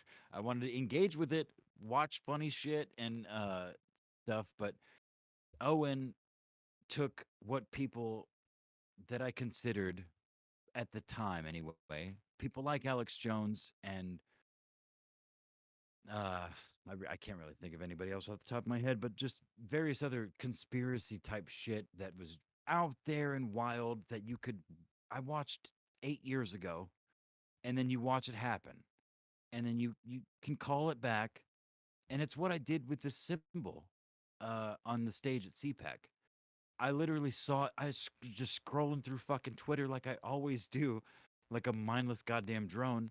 And I saw a tweet that's one of my mutuals retweeted. I don't know this person, but they were like, this is the CPAC stage. I don't care enough to look at the CPAC stage. I wouldn't have seen it if it wasn't on Twitter. But as soon as I saw it, it triggered a visual memory in me. Like, oh fuck, that's the symbol that they literally tore their Nazi symbol, their swastikas off of their shields and their flags and put this rune to try and rebrand. It was in the fucking Unite the Right or what is it? Unite the White Right meeting the enemy documentary or whatever Yeah. that came out several years ago. So it triggered a fucking visual memory for me, and I posted it, and everyone's like, "Well, it's funny how you people that want to see Nazis everywhere, uh, just see Nazi symbolism everywhere." Well, I'm D person, so I'm not on Twitter, so well, no, that's fine, but I shouldn't be on Twitter. It's Sam's fault that I am, and I hope very soon that I get fucking excised from the platform because I don't want to be there anyway. But I don't have, just like I don't have the courage to kill myself, I don't have the courage to just kill my fucking account. All right, so kill me. I'm happy with that. I can go on with my life. I'll be fine with that. But yeah. So the whole idea of, I mean, I deal with it perpetually. I feel like people that I know and care about, people that I've never met and I care about. We have these conversations, and Alex Jones. There's all these prominent figures that get brought up, and it's you're lumped in with one or the other. You can't agree with one side and the other because then you're wishy-washy. You're a flip-flopper. You're not committed enough. Well, fuck you. I will fight you to the death right now on grounds that I feel are worthy. But all this bullshit that these strings that are being pulled don't mean fucking anything to me. I mean, the fact that I acknowledge them and I see them, I don't have the power to change most of them, but I see them, and I still have an account, uh, and the some willingness to power. You some have some. power. Right. Well, I And I did. mean, Go ahead. the basic would be to stop buying their food, stop buying Walmart, and stop consuming, Yeah, their that's a products. fact, dude. That's a fact. And that's where I have always had a big problem with these grifters online specifically, and I hate to bring his name up again, but Owen Benjamin has preached for a long time this ideal of self-sufficiency. Grow a garden, have animals, et That cetera, et yeah. cetera. At the core, those are fundamentally like those are so true. You cannot get any more truth than that. Like, as a fucking human being in a free country that has the ability to grow your own food, to grow your own animals, to slaughter your own animals, et cetera, why the As fuck wouldn't repulsive you? as Owen Benjamin can be, right? If you knew about these people in the White House more than they let you know, I mean, yeah, he wouldn't be that repulsive compared to the company we got in the White House today. I mean, none of them Well, would be safe with your children. I think, Owen falls into a unique category, and it's not that unique, but it's unique in the sense that he's pushed the envelope further than anybody else. He does what Fuentes does, what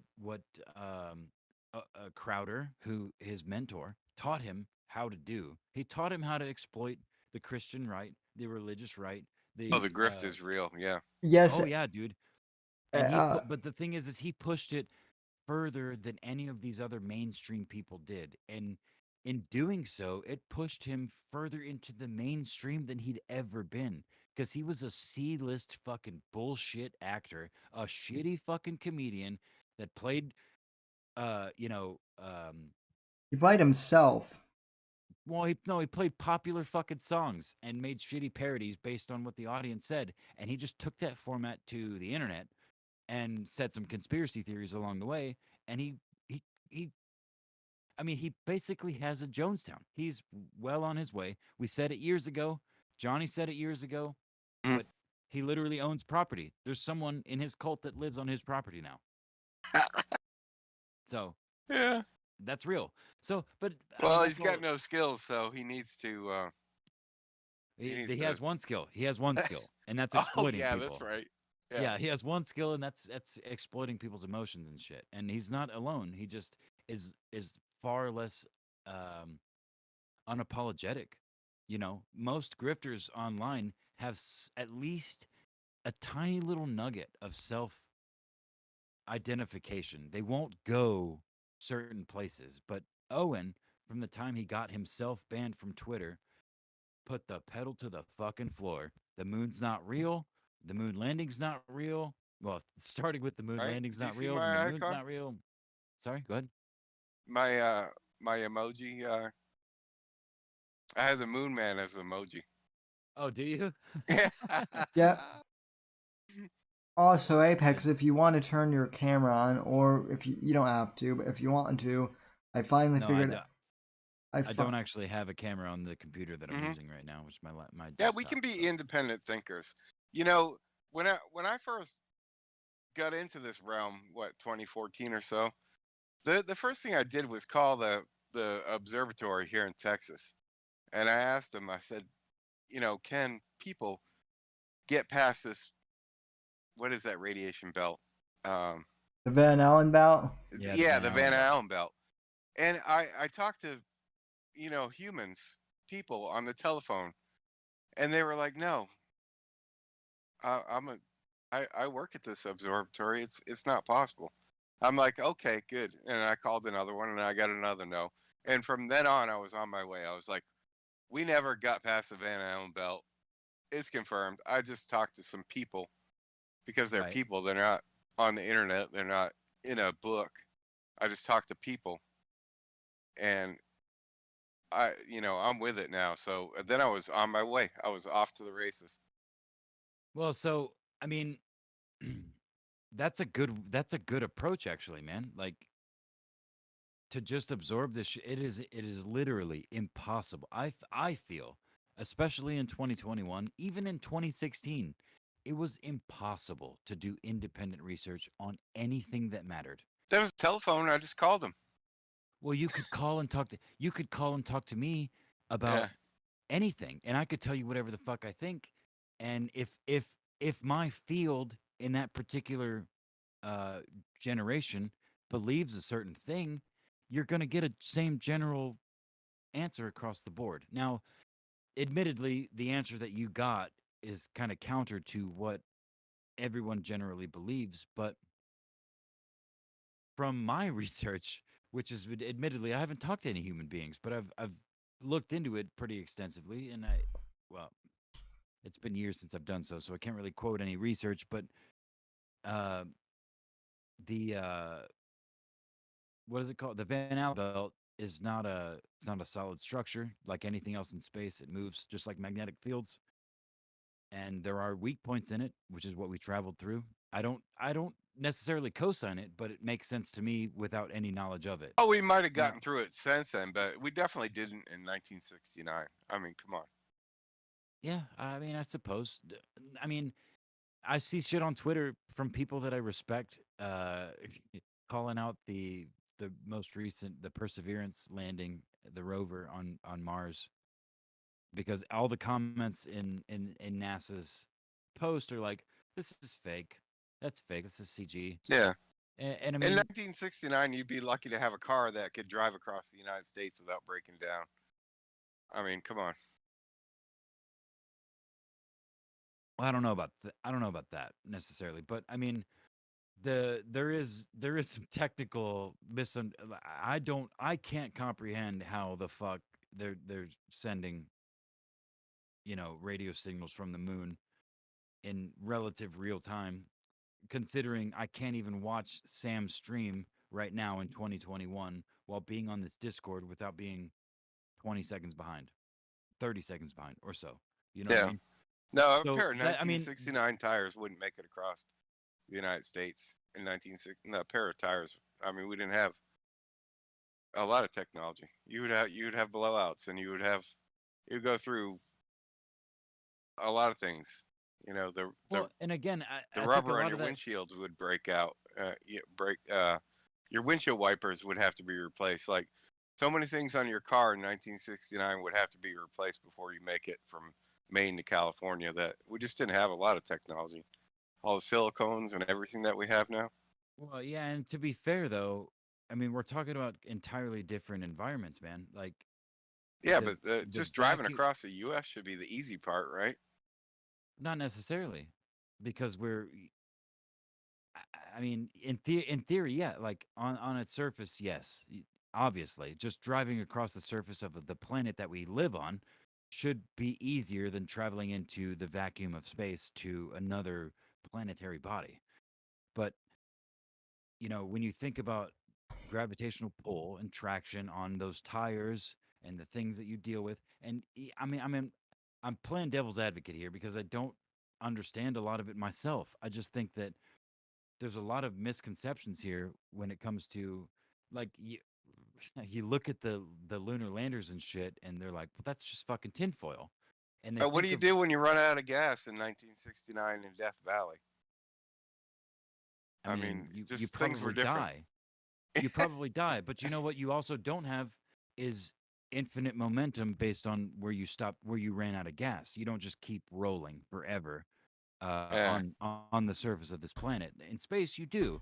And I mean, we've had Apollo 11 and shit. We've had near disasters and disasters in space in our space program, as well as Russia and others that aren't as well documented or documented at all for that matter. But uh I mean, there's just again, it goes back to independently researching this shit. It's like you can Well, can we find. just agree that governments lie to raise money? Yeah, absolutely they lie. And that's the fundamentals of all of this shit.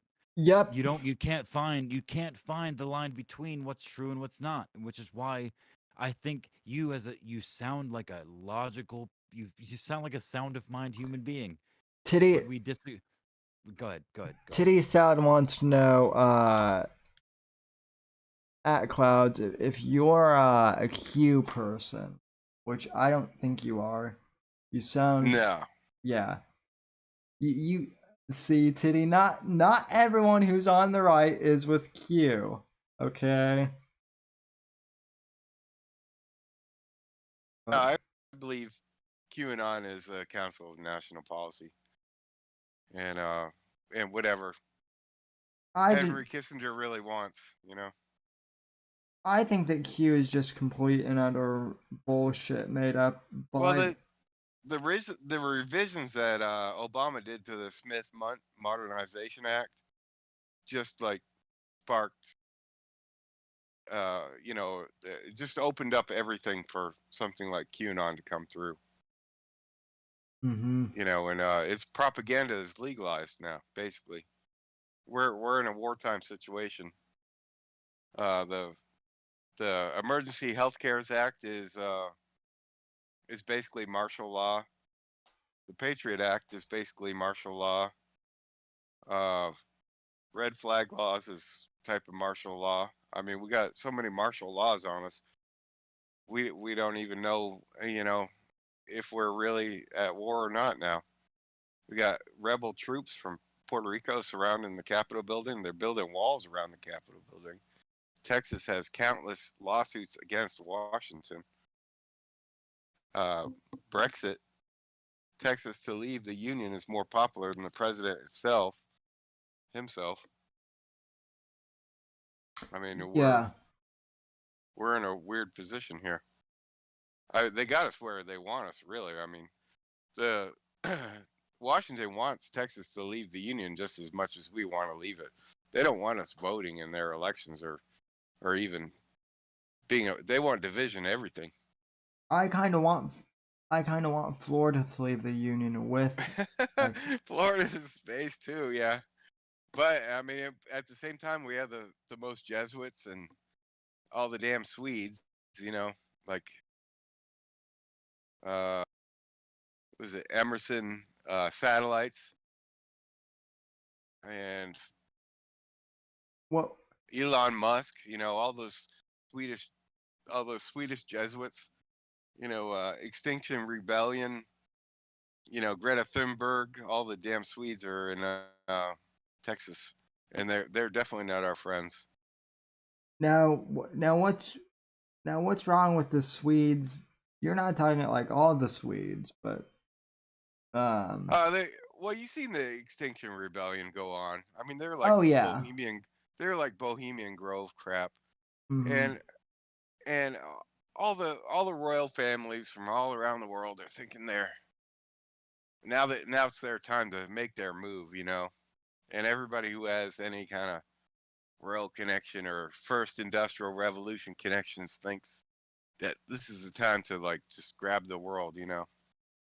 And we're thinking differently. Yeah, I mean, well the royal families have all been fucking irrelevant for like decades. oh, they don't think so though. No, they Right. haven't been irrelevant, and they certainly don't think they've been irrelevant, which is where we're at right now. And I feel like We started out painfully, this conversation with the Duke of Edinburgh, right? Fabian Mhm. socialism. yeah, I feel like And the Duke became the king. I forget which king he became, but he used like he used aliases, you know, like sock accounts, you know, in the 1870s. He was using sock accounts or whatever, you know, yeah, to shit post yeah, effectively, right? I mean, yeah. yeah. So no, I think that's the real problem that we're faced with now is this is a conversation with my oldest friend. I mean, we're talking 20 years. I've been a very close friend with this person. And we've been through hell and high water. Uh and we've been, separated geographically for many years, but my oldest friend in the world that still lives and that isn't family. But Gentlemen, I'm gonna step away real quick and grab a go beer. go ahead, dude. Go ahead. No, but I find just like in the chat here with people that I know I agree with and people that I care about genuinely. Um, they there is this snap one or the other sort of thing. Like, and if you say something that leans one way or the other in their mind, they automatically snap to it.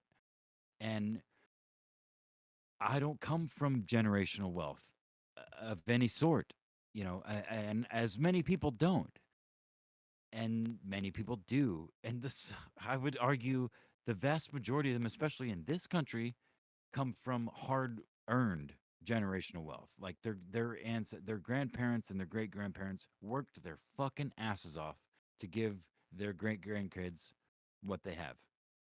But that is being conflated with people that don't necessarily have that generational wealth, but are not as incapable as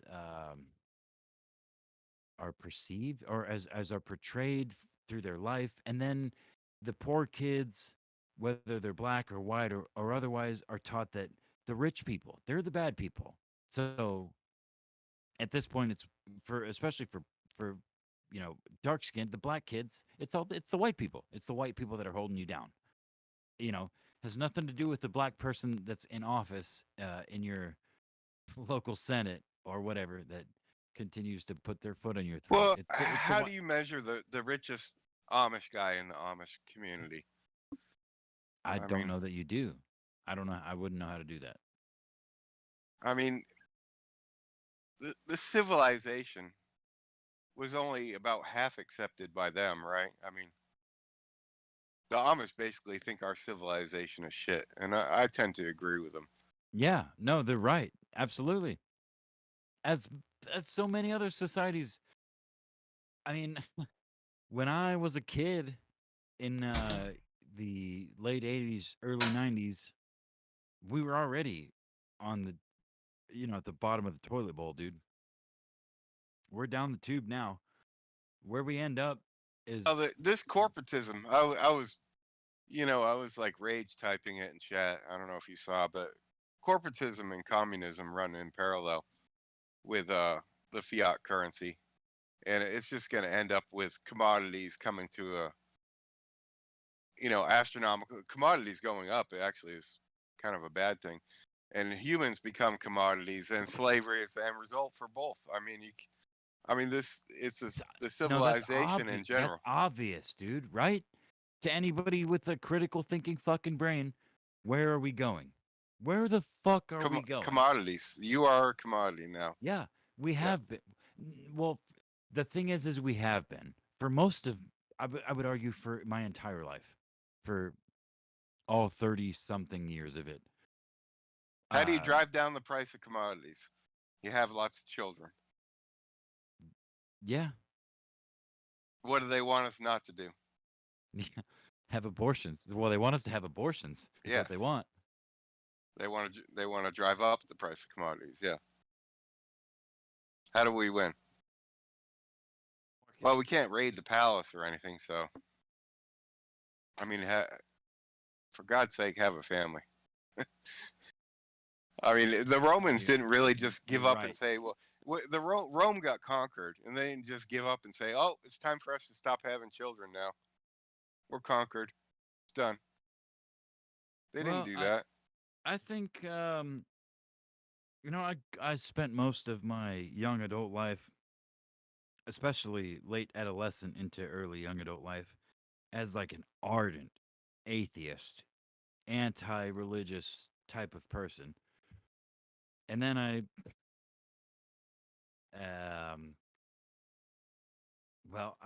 grew up, I suppose. And it's not that I don't hold many of the same, almost actually identical ideals in my head. I just found ways to relate them to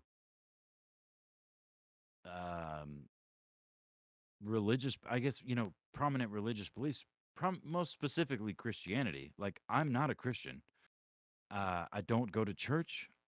Doesn't matter if you're religious or not. They are.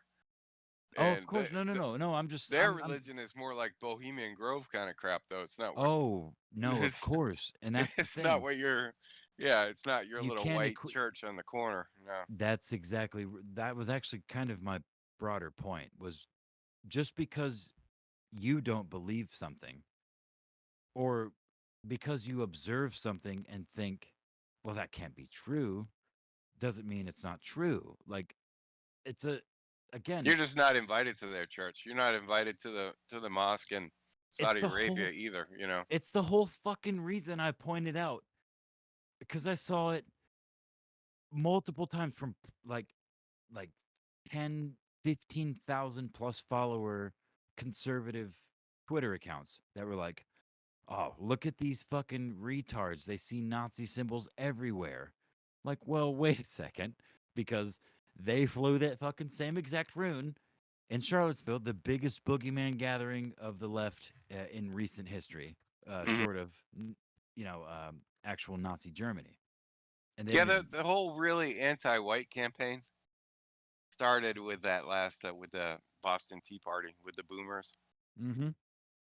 And that's when we really started to see it in the media and everything. That was like day one of it. They were like, oh, we gotta what was that, like 2012, 2013? That's when they decided to really start attacking inward towards America.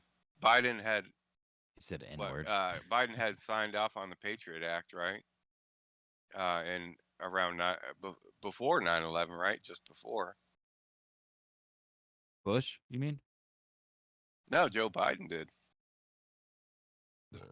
Oh, titties here. Hey, y'all. Hey. Hi. You don't see Joe Biden's signature on the Patriot Act?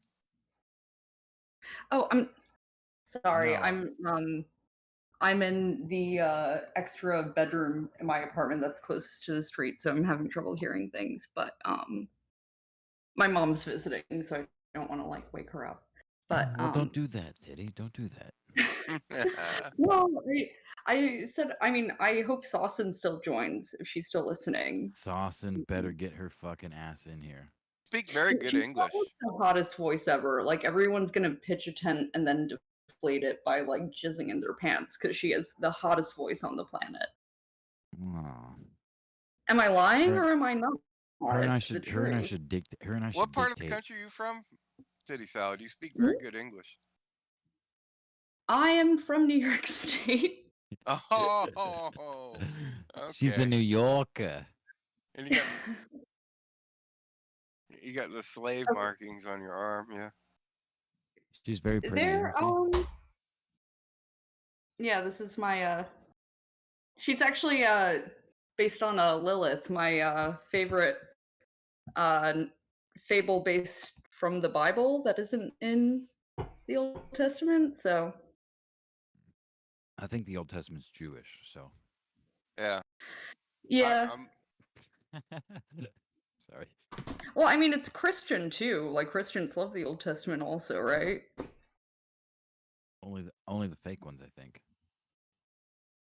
Dude, no, Christians like both of them. Jews only like the Old Testament. Of course, yeah. No, I'm just being. Christians like me don't go much past the 10 Commandments, and people don't really follow that enough as far as I'm concerned. 10 Commandments are whack, in my opinion. Yeah, okay. How so? How do you mean, Titty? Tell me from a Satanist point of view how the 10 Commandments Hold are on. whack. Hold the fucking phone. Let's be reasonable here.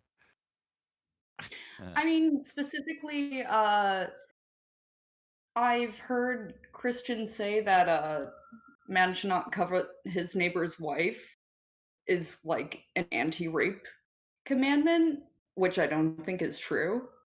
Wow, I go back for one beer.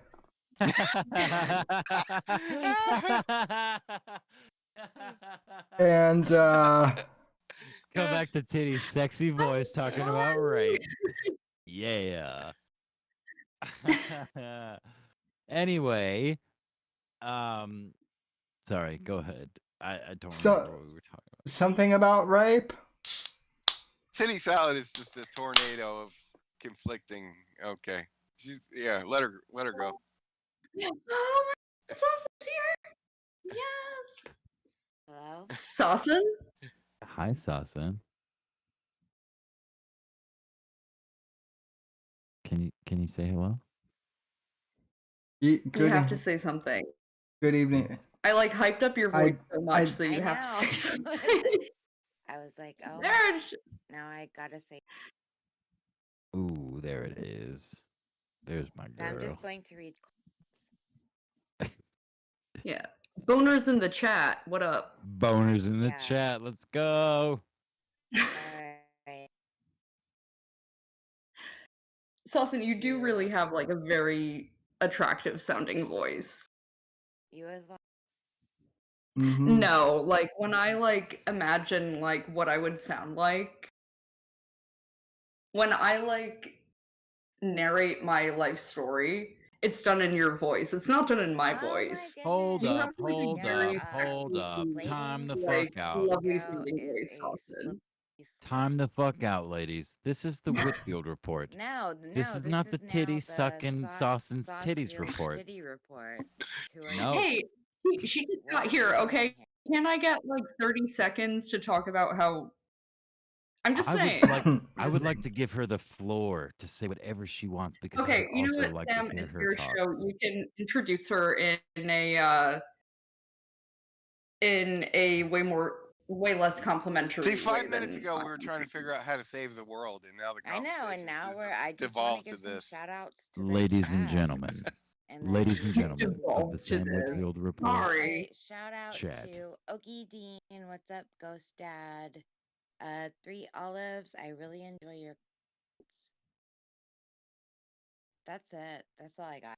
All right. Ladies you and guys gentlemen may of the Whitfield report chat, I present to you Sawson in her lustrous voice. say more words, please. We were talking about saving the world. Let me get a And drink, how so we don't weren't say gonna anything do too that. profound. No, do it. Just say anything. just anything. Literally, Sawson. Please, words. Say them. I'm going to ban myself. You're gonna Those ban were what? those were a few words. No, of course not. Goodness Those- gracious. Those were a few words. Say some more words, please. Now, Titty, say some words so I can say words. I can say these words. Well, I have a fun idea. Sawson, how do you feel about Titty's political beliefs, generally speaking? Have a what? How do you feel about my really cool, awesome, correct political beliefs? Like Is right what on point, like bullet point, you know.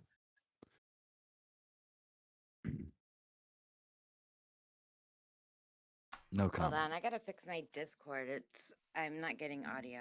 Yeah. Of course. um, The difficult questions come out, and the Discord starts to fuck up. No, Titty's I'm looking all seriously hot not with her getting audio. fucking librarian glasses, looking at the camera.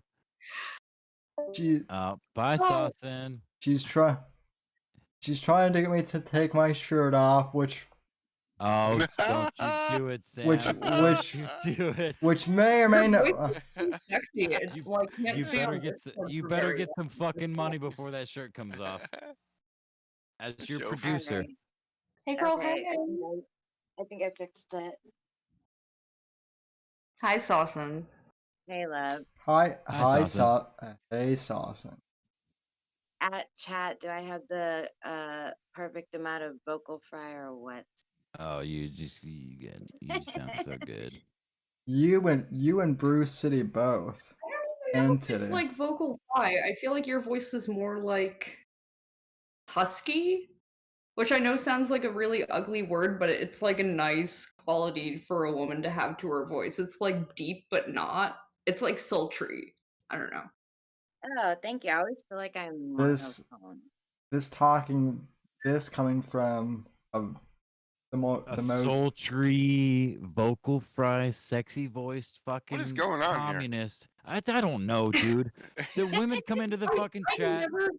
I never get to talk to Sawson enough, like, in voice chat. So when I do, I just have to like. Stuck I her should just dick. like savor the moment and stop saying anything. But I try to like compliment her so that she like does more voice chats and more interviews. But my Okay. love will forever be. I'm Okay, fine with doing Discord voice chats. I don't like doing online interviews. Sawson, you realize we're Just so right mad, now, right? but that's Yeah, of course I realize we're live. Of course you do. I'm just saying, just reminding both myself and everyone else involved. Yeah, that you we're guys are having- all welcome. We're having a lesbian Join suckfest here. Sammy's Patreon to hear more Please. Sawson voice chats. Please join Sammy's Patreon and give him money because he deserves Or else it. I can Look at ban how you handsome he is. because Look at you that guys fucking. know that, right?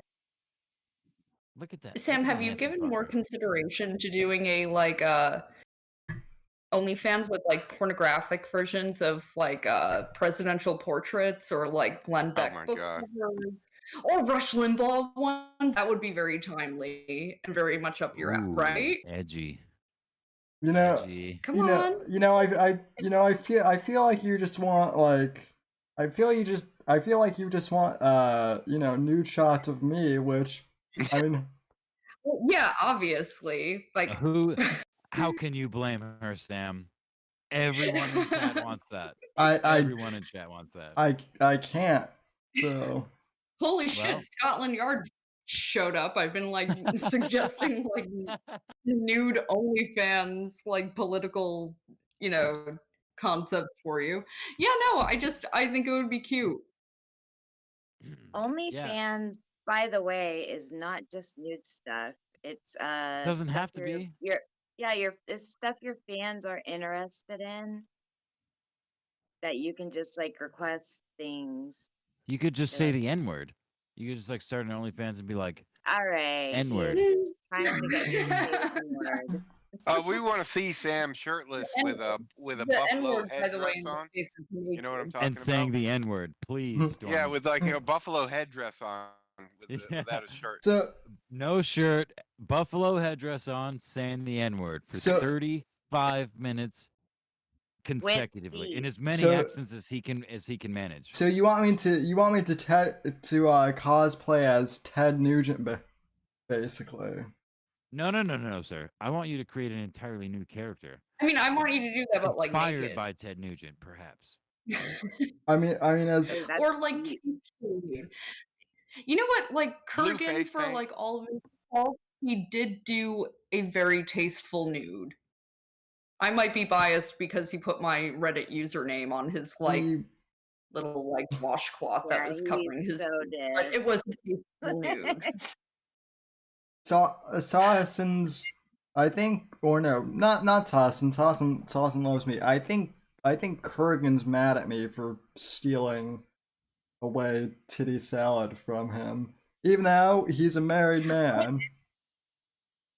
Yeah, I he's a don't think married he man, is. but 'Cause he I'm pretty wants sure all he the thinks women. that I have a penis. Titty salad. What do you think? QAnon shaman. What do you think of him? Is out of 1 to 10? Where does he fall in? You know what we're talking about? What the I fuck know is who a you're QAnon talking about. shaman? Actually, okay, so like 1 to 10 in what regard? 10 being like movie star, super hot. Like sexy, like attractive, I'm assuming. Oh. Because he's a shirtless guy, you know, so he's obviously looking to be Okay. touched. So he is. Oh, wait, are you QAnon shaman? No. We've already established that, I thought. I've been like asking for I like fucking love organic you, like Titty. shit in prison, so I didn't know if they had internet access or Do something. not trust the so, plan. like- Trust me when I tell you I'm not QAnon. Oh my gosh. Okay, Trust the plan. 1 to 10, what This does he is fall? amazing.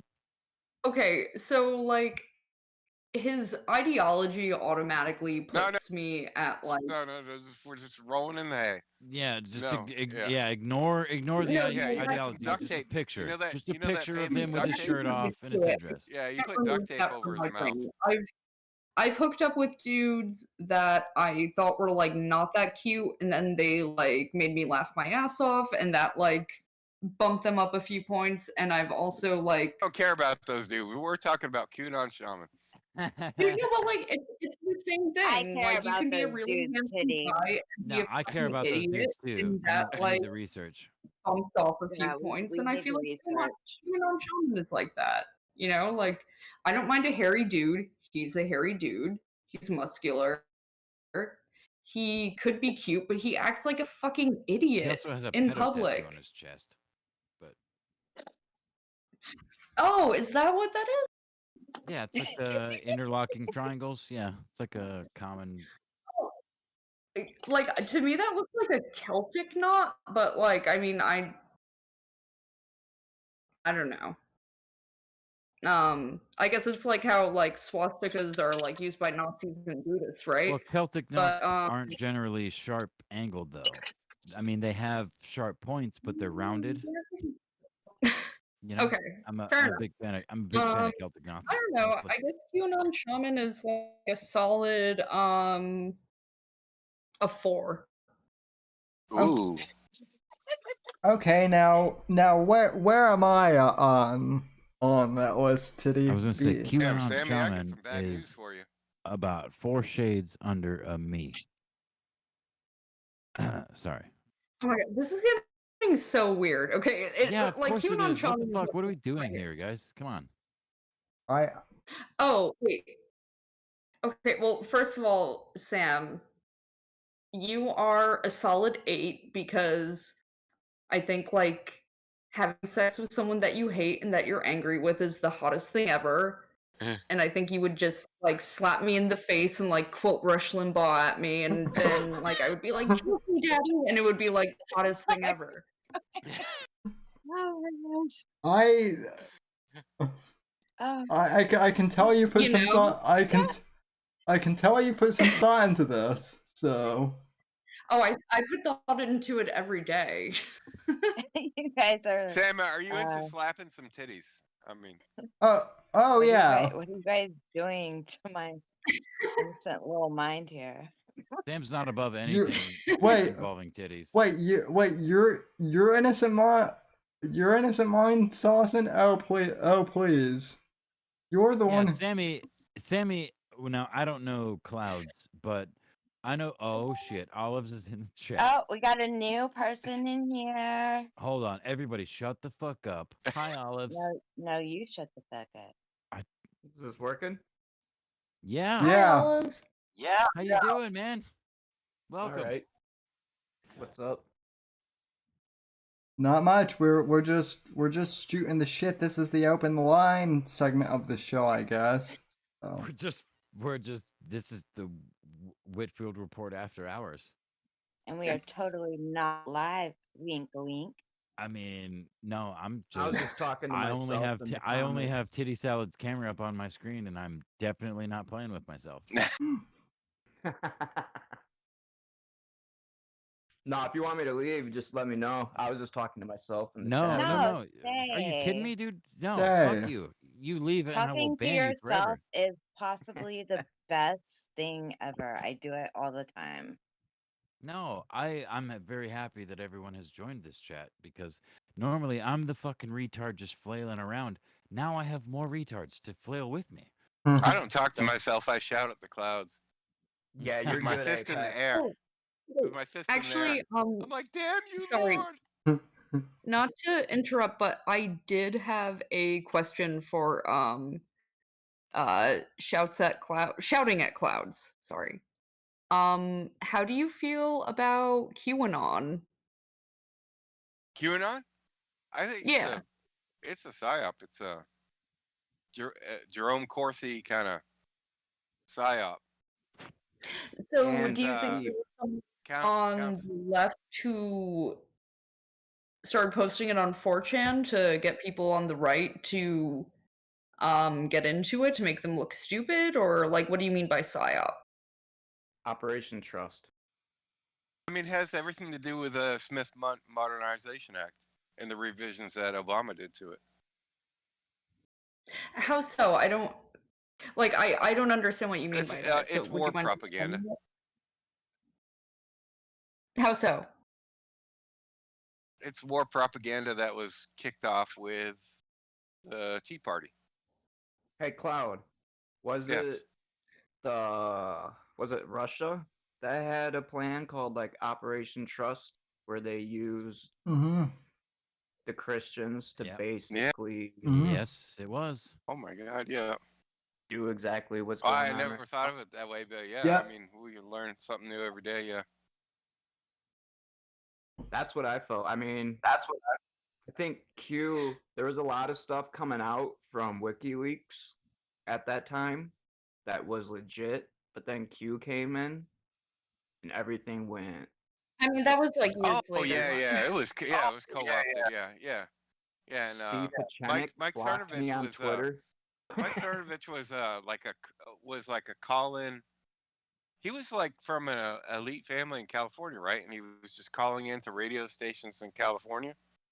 I'm not I mean, kidding. Mike Cernovich was married to someone who worked at Facebook, and that's how he got a lot of money. Was that Yeah, people he pay was him with to the elites. Yeah, he was with the elites already. Oh. But he called in anon. He got to start by calling in anonymous to California radio stations, right? So who And are then the elites and how are you with them?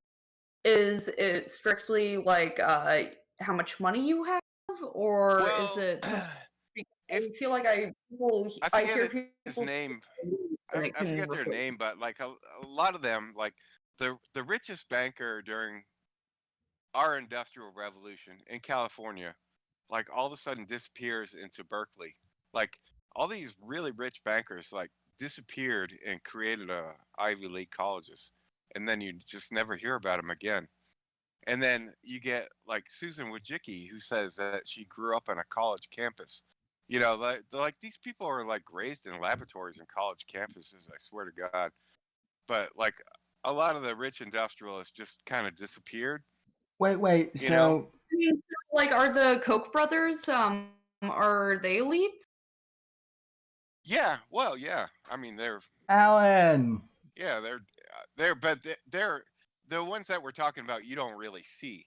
Like, who was the richest man in I mean, California? you definitely do Who, see them. in I 1870, mean, who was the richest man in California? Do you even know? Like, these people are very no, secretive. because I wasn't alive Well, I back mean, then. I'm we like all talking read to people we now. all Like, read unless history, it's right? like, I'm sorry, what did you say? We all read history. I mean, you know about the Rockefellers, and you know about the only Yeah, no, we only I know know about about a that, few of but these I people, don't like think the Henry fact that I Kissinger. don't know who the richest person in Well, California was in 1870. Like, yeah, yeah, these like, people no, I just don't know disappeared. that. They Sorry. they just disappeared. They just went underground. Like we know about Henry Kissinger. He's in the public eye, and he is one of them. But the people that we're talking about, like, you'll never see. You don't know their name. You don't know where they're coming from. Like, they're very, very behind the scenes. It's like the Okay, highest you so can it's go like is you Rothschilds, and then you don't go know blank. about it. It's just like it's automatically. I don't know. I find this like whole like conspiratorial way of speaking about events and people like very sus. Personally, um, I do think that there are things that happen that like the public doesn't know about and we don't find out about until later, and I think that's shitty. Um, I don't know, the whole like idea that like QAnon is a psyop, or that like Have the people you who read the Smith overran Modernization the Act? Capitol on It takes January like 6th, takes like especially five Antifa, I takes just like five think it's minutes. fucking stupid. No, I'm sorry. just I'm begging you, please, just read the Smith Modernization Act, right? And read the revisions that Obama did to it. Takes like 5 minutes. And Okay, I will. there is like a real war. I will literally bookmark it right now. What is it called? The Smith Modernization Revision Act? Act. Revision Act. Oh, it's Obama's. I don't know.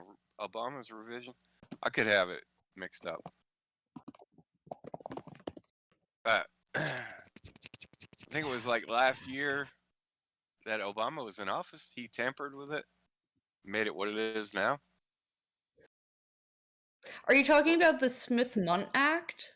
Yes. But there's been Okay. revisions done to it. Like it started out as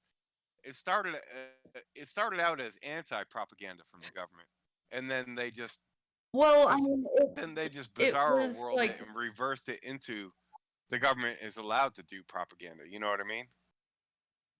well, Just I like mean, I guess you could say the same thing about the fairness doctrine too, right?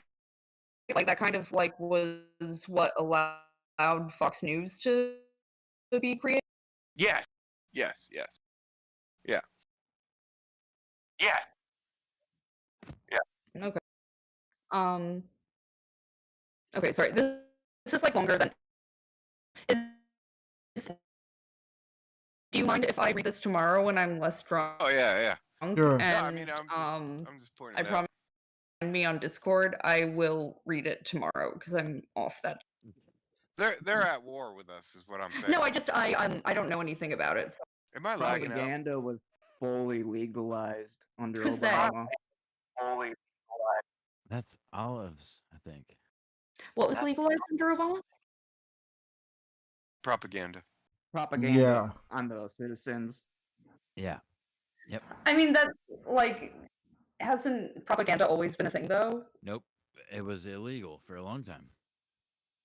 What are Especially you with the news talking about? corporations being in with it. Propaganda's existed, but not allowed to be used on people. Mike Pompeo was heading up Never illegal, especially in the U.S. There are like people consider different things propaganda, and like it's like, a subjective term, but it's not like. Let me interject It's here one not second. like it was ever illegal in the U.S. and like Obama made it legal. Like that's fucking ridiculous. No, like Mike Pompeo was head of the Radio Free China the whole time he was in office. Do you know what Radio I Free don't know China is? They're coming for you. I think I'm lagging out. No, sorry, I have an ambulance going by my apartment. Or are you lagging out? Somebody's lagging out. It sounds like But yeah, ambulance. a good example would be Mike Pompeo, head of Radio Free China. Do you know anything about Radio Free China? No. Enlighten me.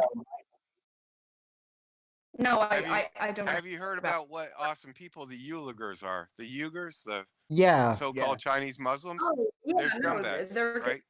Right, they're by the absolute Chinese. scumbags. They're like the kind of people you don't want in America.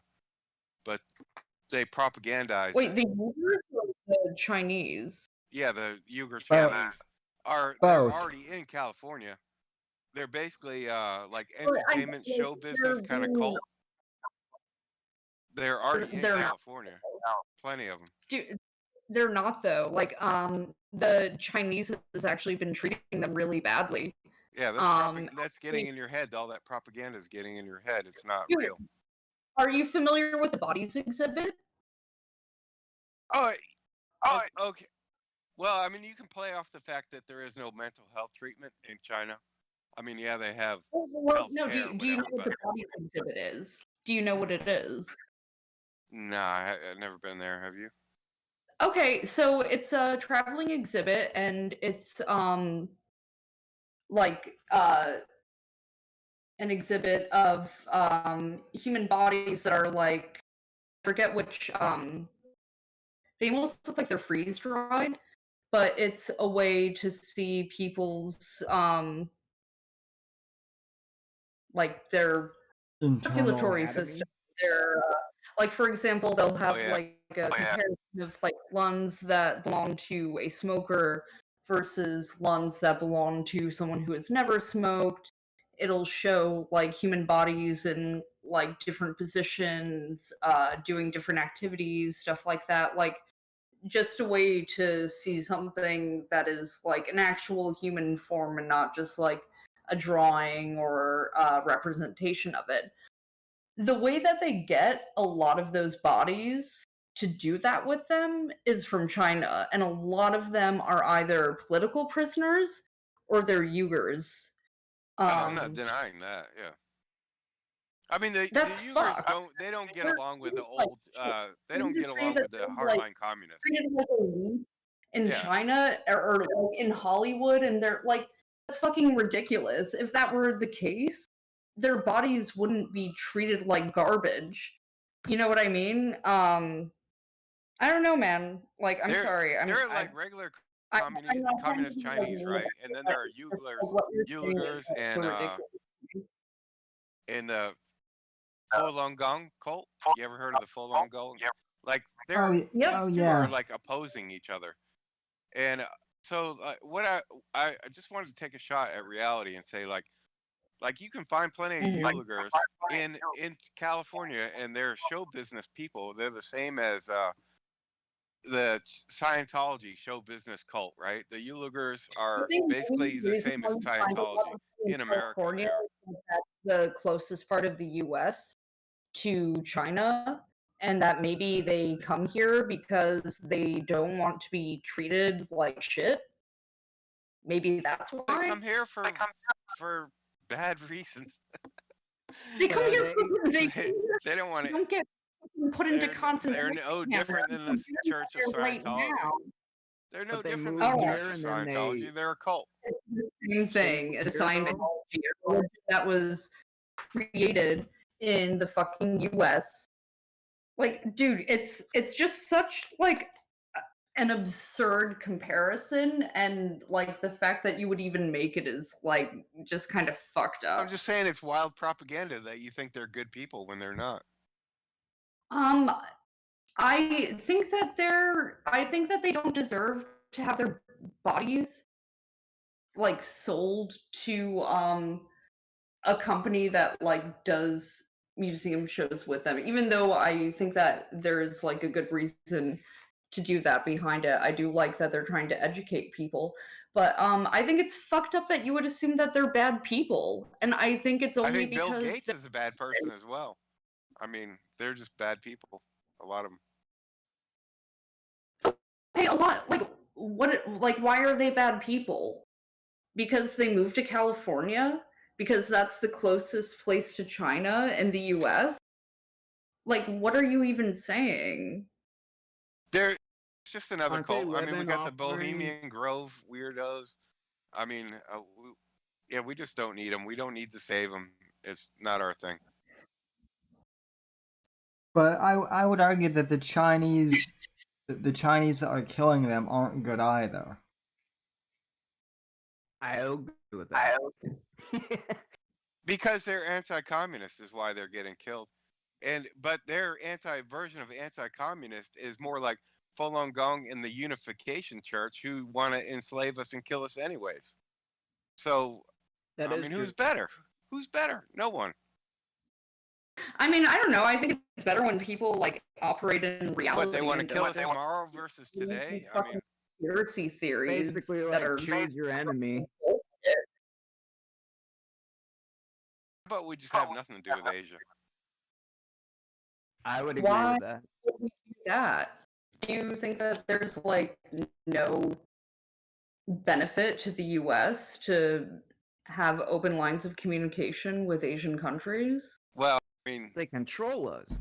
How Have you seen China a video is game? just Have you not, seen they're one not video very game where you intelligent fight people that Asians? can. I mean, Sorry, we I just can't don't hear need them. both of you when you're Sorry. talking. It's okay. I just I couldn't hear both of you. Yeah, I mean, we have our own problems here. We got we got people trying to get our neighbors. We got people in America that are trying to get us to shoot our neighbors. I mean, the last thing I'm worried about is China, Asia, Israel, Who's any of trying to those get you people. to shoot? Screw them Who's all. trying to get Americans to shoot their neighbors? Well, we have a lot of propaganda going on here. It's called the Color Wars. You ever heard of it? Well, I mean, who's trying to get Americans George to shoot their Soros has neighbors? had a lot of success in doing color wars across the world. Oh, okay. sure. That's one. Yeah, Eric George Holder. Soros. All right, that's. Do you know what color wars are? I know that anytime I hear someone blame George Soros for some stupid conspiratorial shit, that they're a fucking moron. Okay, so For real? For real. George is a good guy. Okay, I got you. He's not a bad guy, dude. I mean, Oh, come on. Regular dude. Yeah, regular dude. Yeah. I would be really terrified to have your worldview because you sound like you're terrified about a lot of shit that will never affect you, and that is just too far removed from you. It's too different from you. You sound like a terrified white dude, and I feel bad for you for that. You know. Sorry, Sam. I know I said I would always be polite and whatever if I came on your show, but yeah, I just go to bed. It was really nice talking to you fellas, but I'm gonna hit the road. So good night. Good one.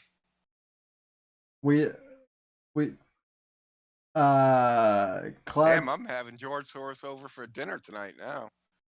I didn't know he. Cloud's scared Titty Salad away. So. Did George Soros not fund all of those Antifa riots though? Well, let's talk about the fact that George Soros. BLM and. Didn't BLM like burn somebody alive in a building? Yeah. Well, let's talk about the fact that George Soros turned in his own. He turned in Jews to the Nazis as a kid. That's mainstream now. No the old remorse. saying goes, once you let go of your morals, it's like a really slippery slope, you know? Starts out a little gradual and all of a sudden you're on a black diamond. Yeah, but I mean when you're selling your own people, yeah. Yeah, when you're selling your own people out to the Nazis, I mean, and I was just a kid. No, fuck you. You know what you were doing. Wasn't he even quoted saying that his biggest goal of his life would be to bring America down? Oh yeah.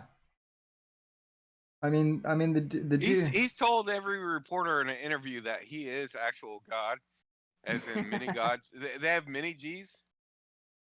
Yeah. And that stems from the Church of Unification as well, where like they believe Jesus was a failure because he died on the cross. You ever heard about that? Oh yeah. Yeah. So these people believe that there are mini G's. That's what they call themselves. Alex Jones did a whole segment on mini G's. I mean George Soros is every James Bond villain lumped into one and then amplified like times 100.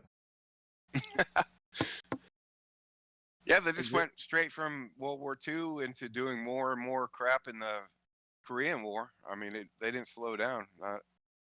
They just kept up the pace. I can't recall, but isn't there one country that like won't allow him to come in, or if he does, they'll arrest Like him? 7. I I think know there's like Russia is one of them. I know. There's like 7 countries. I know Kissinger has a lot of places that are looking for him too. Yeah. Yeah, he was head of our foreign war relations or something right up until recently, wasn't he? I forget what the hell official title he had. War crimes. I don't know what his title was, but I know that's He is a war crime. So Olives, you were part of the not to segue too much, but you were part of the Owen cult too. Or wait. Oh, yeah. I guess we never talked about that. So wait, how did you find me? Because you've been in my chat for a long time, but this is the first time I've actually talked to you. After my bout with Owen, I started looking at the gummy bear situation once I was able to catch him in a lie, and then you came up, Chuck Norris came up, Revenge of the Sis, and what they were doing, and then that led me to the Porcelain documentary, and then the one that East Scorpio did. Yeah, I mean, so you brought up the Ben Kenobi lie, which I had completely. That one bugs me because I was in the chat that day, or I was in the stream, whatever. I was like a part of that. Like once he went to D Live, I was gifted a sub, so then I actually was like in the community for like 3 months. And that's when I started seeing his like manipulation tactics and stuff on the chat. But yeah, he said his great grandpa was Ben Kenobi from Galena, Illinois. And I'm like 30 minutes from Galena, Illinois. That's where my family grew up. And there's no Kenobi or anything. It's Ben Knob, like doorknob. Well, no, Knobbe. Well, no. His whole thing was, guys, George Lucas stole Kenobi from my grandfather, and I'm like, he said that? Yeah, yeah. He's a lion. Oh man. Yeah, he said that like, well, he actually said that like he said that George Lucas stole the idea for Star Wars from like someone he knew. I mean, basically, that's hilarious. I mean, basically, like everyone who's more famous than Owen stole something from him. Yep. That's true. I don't even know how he thinks he could get away with that. Galena's a small town, so I guess he didn't think people would like look into it. Just by chance, I happened to be affiliated there. So when I was no Kenobi. When I was in Owen's group, it wasn't yet a cult. It was beginning to kind of be like a cult, but I joined when I joined the Bears, it was because someone actually asked me to, because I interviewed my claim to fame actually before the whole Owen thing was I interviewed Ben Shapiro on my podcast before Ben was Ben, if that makes I sense. did not know that. I'll have to. Is that in your? Is that in your channel? Yeah, I think I re-uploaded it. I know it's in the audio podcast feed for sure. If you look it up on Apple Podcasts, yeah, I interviewed Ben when I was 17, right after Andrew Breitbart died. But that's another story. Damn, did you make it away? Did you escape there with your foreskin? Yeah, I mean, so the thing about Ben was he was actually Ben prior to the Daily Wire was not like as weird as he was now, because like Andrew actually got him to chill out a bit there for a few years.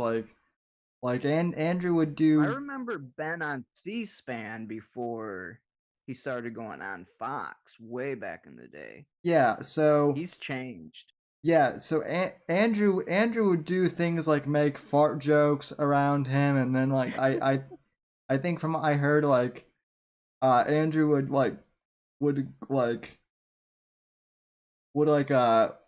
put Playboy like centerfolds in Ben's like cubicle or whatever at Breitbart, just to see how like just to see how like Ben would react to like naked women and whatnot. So that's hilarious. But no, so back to Owen though. So someone, it wasn't Coddington, but it was someone in the old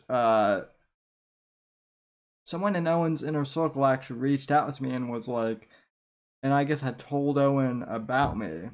And so I was basically asked, I was kind of like asked to come in and like kind of, I wouldn't say start things off. Well, moderate.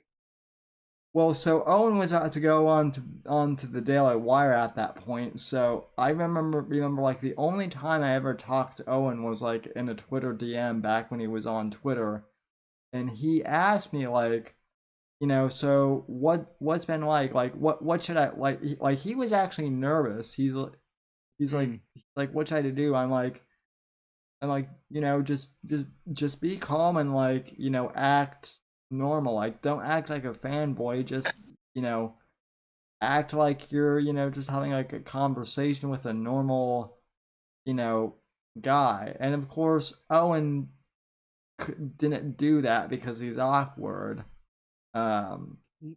He's weird. He used to come into the D-Live chat rooms at night, like when people would just be in there chatting, and he would like, I think he was like in there taking people's like ideas to come up with like for his next he live stream and stuff like that. I know he took a lot of ideas that I mentioned in there. He used to do that. What happened with me and him, where I ended up, because me and him kind of had a verbal thing. Like once this lockdown all first started, he was, you know, he was all about the mask stuff and like that. And I asked him a question. I'm like, I take care of my elderly grandma, and my uncle thinks my ideas are putting her at risk. And I was like, so how should I deal with that? And he had no answer for it. And then I brought it up to another, I think it was Papa J Bear was his name. He asked me about it in the stream the next day, and Owen seen it and thought I was talking to Owen. And Owen was like, dude, you need to leave your uncle like alone. And then he went into like a whole 1 hour thing talking about his dad. So it was very hypocritical to me, and I was just like, I don't know, I was done with it then. And see, we by that time we were long gone. So my group was the group that exposed, you know, my group goes all the way back to Nimmer, and like back then, we were like, I was like, multiple people were trying to tell Owen, like this Nimmer guy is like, there's something that's not right about him. Like, we're not even sure that his military service is real. Like you might like we were just suggesting that we might want to check him out. Well, they weren't gonna let that happen. Nimmer was his best friend, and like Yeah. basically, like the whole entire danger zone basically left because of Nimmer, and then like it was 5 months later when Owen got the gummies on stream, and at first he thought they were hilarious, and then in December for some reason he just randomly called us. He randomly called out to the guys that I left with, and so that was like the first big bear war. Last December. No, this was like in December of 2018, I think. Okay. So I remember when I came in, it was right when Semper Reloaded left. Yeah, so we were After that big purge. Like I came in right after he did that. I don't know if it was his second purge. So we were the first wave to leave, and then Semper's group was like the second wave to leave. So Yeah, I came in right then, so I was like, I didn't even know what was going on. Yeah. Yeah, no, it got I mean, it got weird. It got like there was a period of time where like we weren't like paying attention to Owen at all. And then it wasn't until he doxed John Arcade that we started paying attention then. Yeah. Um Something's weird about him, man. He's got cult ties. His mom was in some breastfeeding cult. I mean, Galena, Illinois, it's a tiny town, nothing but Freemasons, and I don't know, something's weird about Owen. I don't know how he well continues to pull people in when there's channels like Milker Nation out there and stuff that make it so obvious.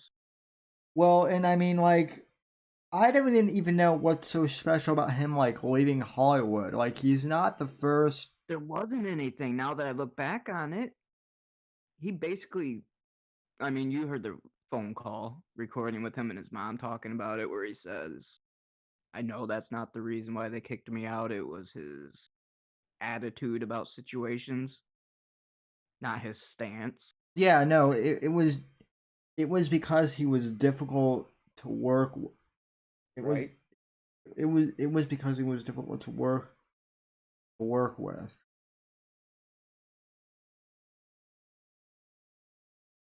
Yeah, if it wouldn't have been for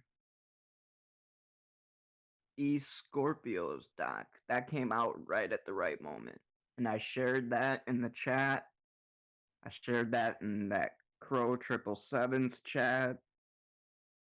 What's that flat earther that he's always talking to? Oh.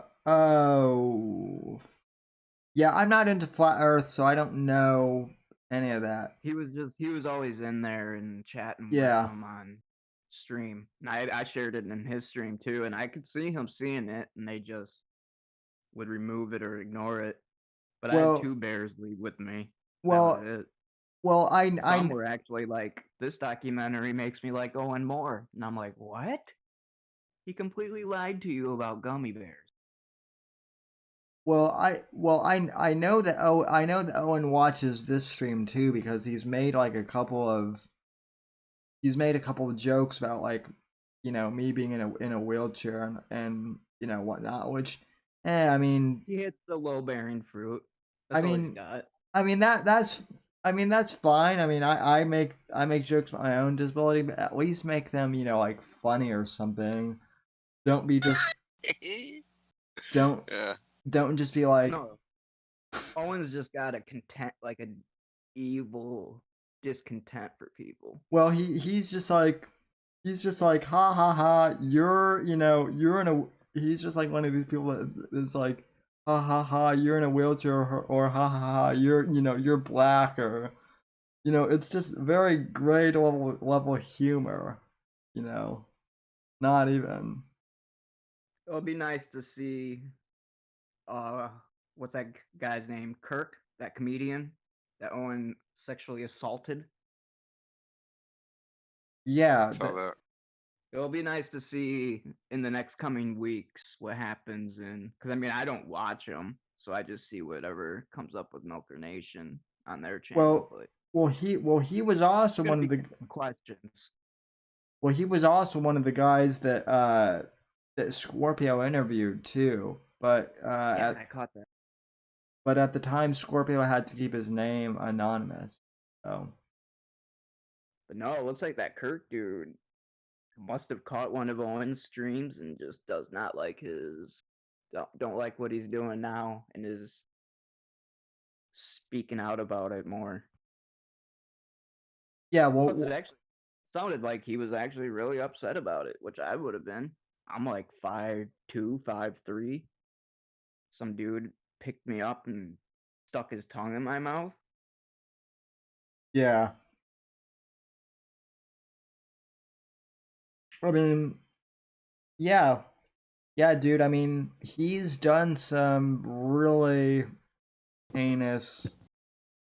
I wouldn't have ever had a problem with him if he hadn't doxed like two of my friends, and then his cult members were like making death threats to me and everyone else who left. So I can't believe he is actually like I didn't when I started hearing about Bertaria, I was like, this is a dumb idea. It'll probably be forgot about in a month or something. It looks like he's going through with it. well, I mean, well, he's gonna have a full-on physical cult. It ain't gonna just be online. Here's the thing with Owen. I've figured out. Anytime you criticize him, or point out like a flaw in Yep. his logic, instead of Oh, going, huh, you might be right about that, or like even considering it, he doubles down on whatever it is.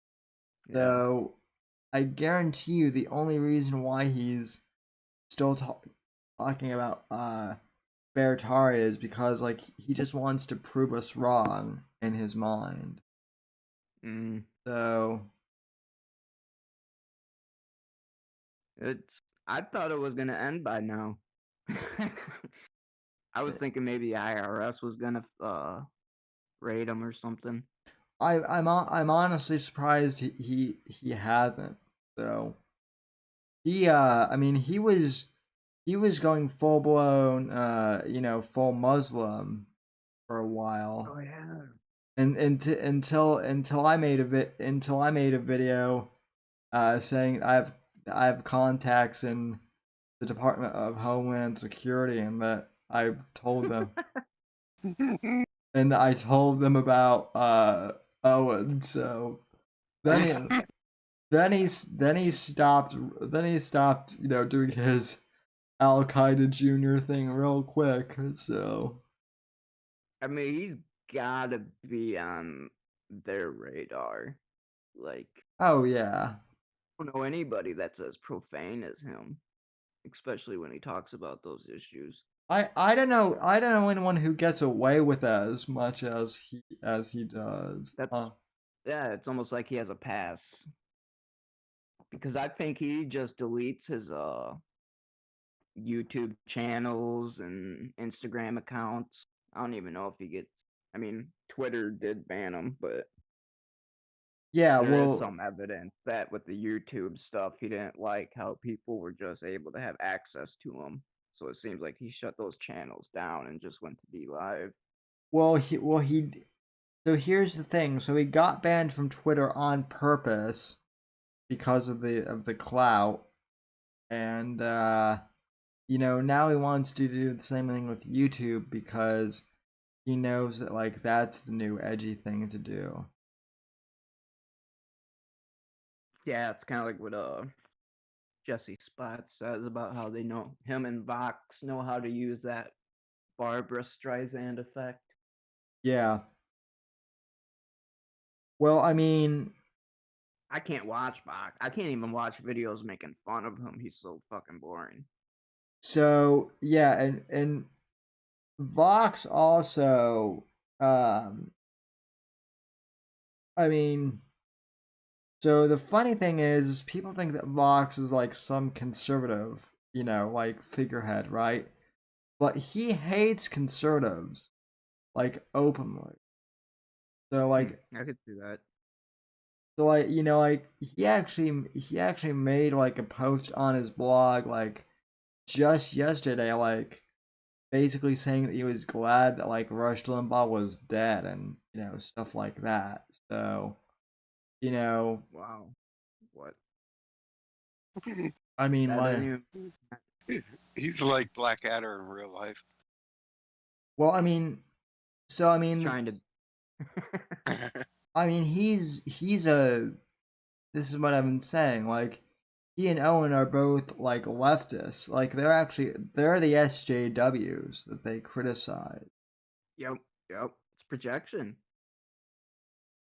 Like, Vox literally wrote a book. Is a gamma. Yeah, yeah. Vox and Owen are the gammas that they, you know, that they think everyone else is. So, I mean, and the other thing too is Vox has, you know, like Vox has basically like plagiarized all of his books, you know, Oh man, they're shitty. or maybe not plagiarized, but he's certainly like borrowed the ideas heavily from Game of Bones. Yeah. Yeah, I didn't read that Jordanetics or anything. I know those comic book stuff and the supposed movies and everything. That's a scam. That the comic book series that he wrote is just a I don't know if you've seen if you've seen the Seen some boys. of the artwork. No, I didn't see The Boys. Is Well, it basically that? Well, yeah, I mean, so The Boys before it got turned into a series on Amazon was a comic book that came out like, you know, 5 or 6 years ago, kind of on the same premise about like evil, you know, superheroes and whatnot. And Vox basically just ripped that off and, you know, made it like in his, you know, vernacular, basically. But guys, it's got leatherback binding. Yeah. Hey, where is he, Scorpio? I miss that guy, man. E Scorpio will be E Scorpio and I and Apex will be resuming the Gamma Hug box. You know, probably in a couple weeks. We just had to take a break like around the holidays. It was getting to be like too much just keeping track of all these knuckleheads. I've had plenty of you. I haven't had enough of E Scorpio. So well, geez, I you know I'm. No, I'm just kidding. Well, I'm just playing, man. Well, E is always in my Discord, but I think he goes to bed early usually. I think his producer though, Starshine, might still be in here. So. Actually, it sucks. I had that video clip of Owen saying that his grandpa was that name, and he was like, "I will not apologize." And I had it saved, but then Apex's channel got removed. Mm-hmm. So I lost the video. I was gonna make a video calling it out, but without that context in it, it's pointless. Yeah, well, I mean, you know, and the other thing too is like I've known Alan Powell for a long ass time too. Alan and I both hijacked one of the unbearable Facebook groups on Facebook, and that was fun. Yeah, For a I bit. ran one of those for a little bit until I seen that E Scorpio doc, and then I just put it in there, and that's where everybody was like, 2 left with me, and the other 100 were like, "Oh, I like Owen more," which was really odd. Yeah. Yeah, it was odd. I mean, what was really odd was when he started talking about like penises obsessively. That was We all weird. know what it's about. He can't, and he won't get over it until he repents and admits it. And He, I Like, don't think he can get there. yeah, I mean, we are basically a Christian nation, and we have kind of an understanding of like, if you dock somebody or endanger somebody, you step back and you repent a little bit. You're like, I'm gonna, make myself more palatable, Yeah. in the eyes of God, right? And whether people are Christian or not, like, we can apologize to each other. It's a form of repentance, Yep.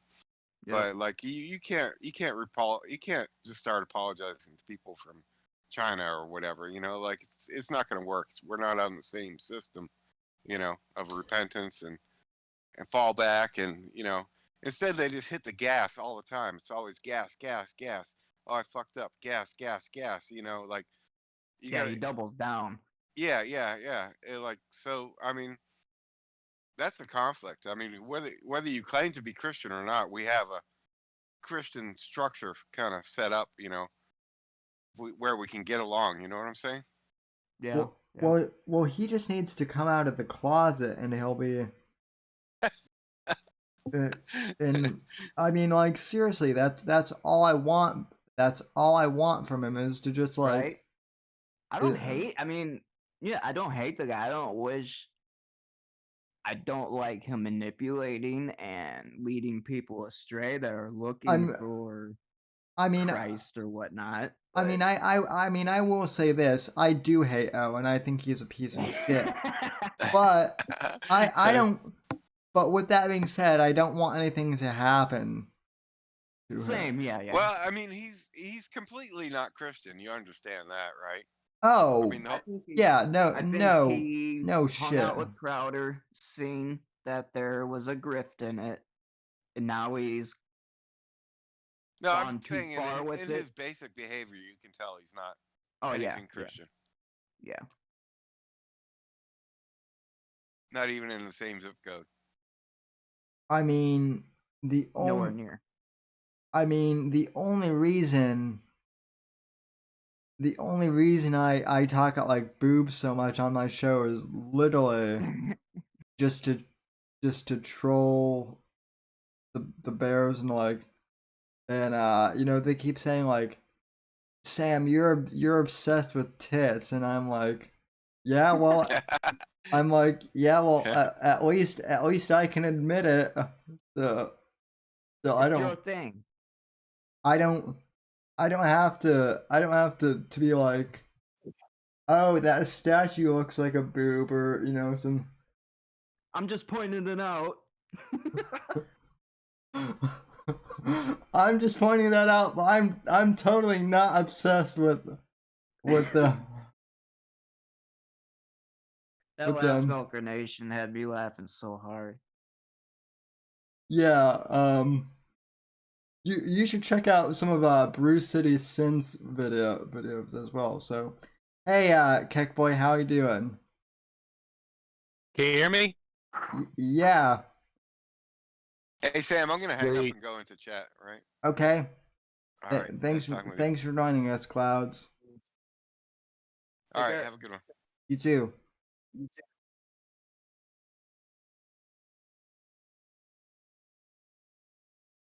But yeah. Hey, Keck, what's going on? Not much, man. Just having a bad stomach night, man. Upset stomach, so I took some medicine, took a little nap, woke up, and the first side come into the chat. First thing I hear out of you is tits. I'm like, huh, tits. Okay. That's a, so far this is an interesting Saturday night discussion. Tits. Well, well, we were. Well, I mean, I can admit I love tits, unlike Owen, who can't admit that he likes you know, phalluses. And Sammy was just, being honest with us. But no, Olive's here has been a long time listener of the show, but I've never talked to him, and we were just going over some of the old Owen cult stuff. So yeah, it's and I don't even know what Owen is doing now, to be honest, other than I don't know. Last I seen, he was looked like he was in some shed in Idaho, supposedly, but it looked like his girlfriend just didn't want him, or his wife just didn't want him inside. yeah, well, I mean, that was the same thing in that goes back to New York too, where like he would just be out in he would be out in like his shed by himself. So Well, it's because of he can't control his language around the kids. He's shown that. And he talks some pretty disgusting stuff, so but yeah, he's family friendly. right. And he's got that if you notice, if you watch him when he's on his computer, he like hovers over his laptop. Like if you go into like somebody, you accidentally walk into somebody's room and they're like doing something, hovering over the laptop. He has Yeah. like that instinctual thing where he's always hovering over it, Yeah, looking behind him. yeah, yeah, and he always gets like real quiet when the kids come into the room too. Like I've literally seen him be like, and that's a big black dick. Oh shit.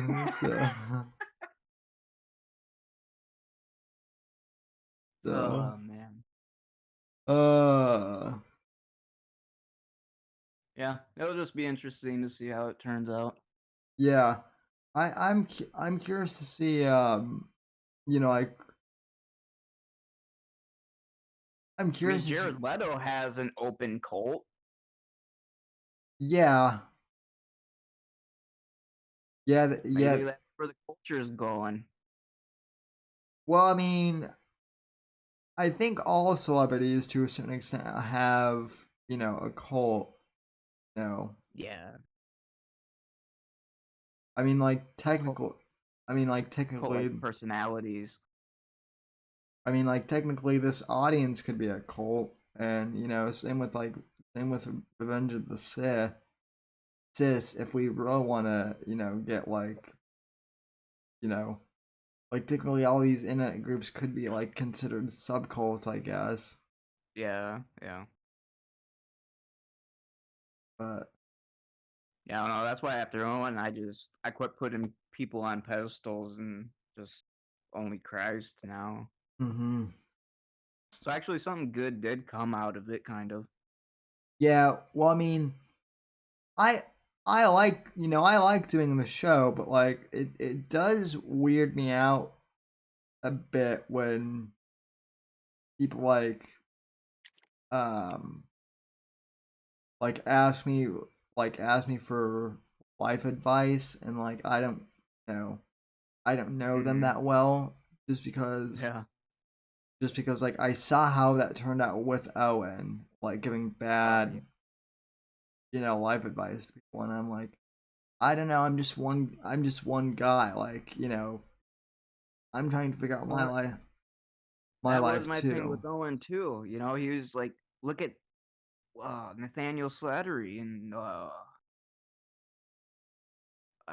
Singalong Bear. They got married like right away because Owen's just like, get married, have kids, get a homestead. Don't think about it, do it. And it's like, it's not that simple, dude. Like, you got money, you can do that.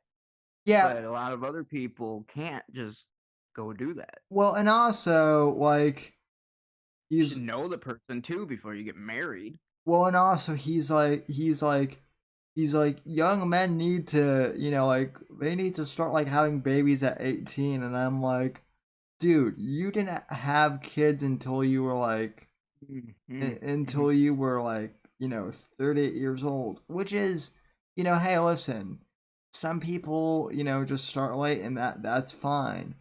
But, if you're But I gonna know he uses that to attack people now. That Yeah. he has a fan.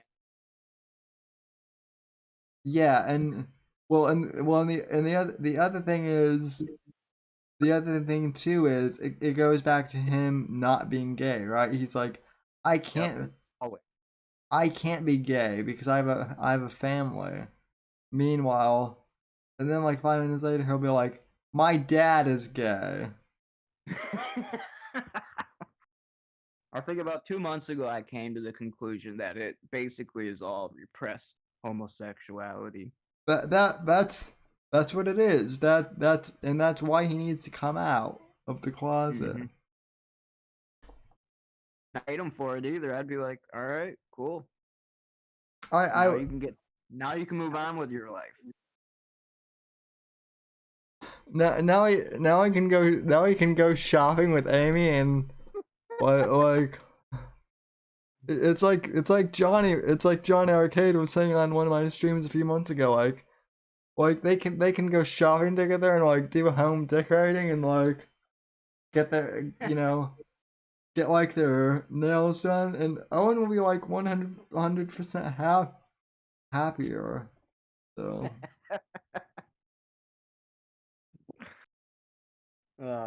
Enough about Owen though. He gets. Yeah, it gets. A couple months ago, it was more interesting. Nowadays, I'm just waiting to see what happens. Well, nowadays, like Owen keeps nuking himself off of every platform, and it's too exhausting to like try and keep up with him even. Yeah, he probably does that on purpose too. So yeah, and it's like you can't get the clip edited or the clip videos. I mean, and the thing it is too is like at this point, I would say that like over 60% of the people that watch him just watch him because they're us and they're making fun of him on stream. I mean, I always laughed at his spirals, whether or not. Yeah. Oh, me too.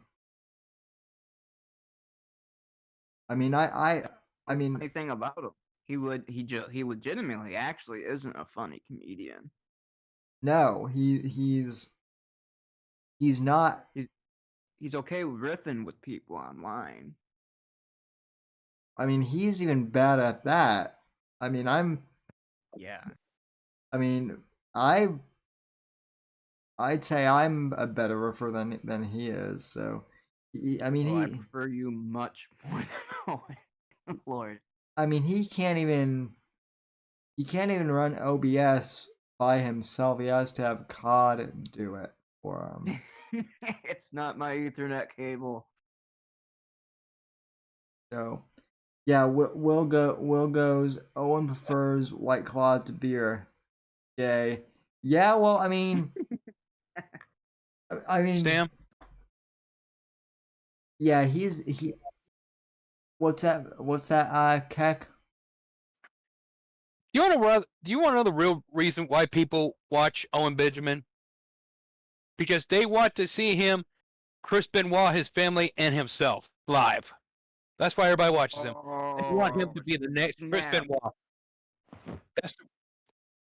Well, I see that. I can see that. You know I'm right. You know I'm right. Oh yeah, oh yeah.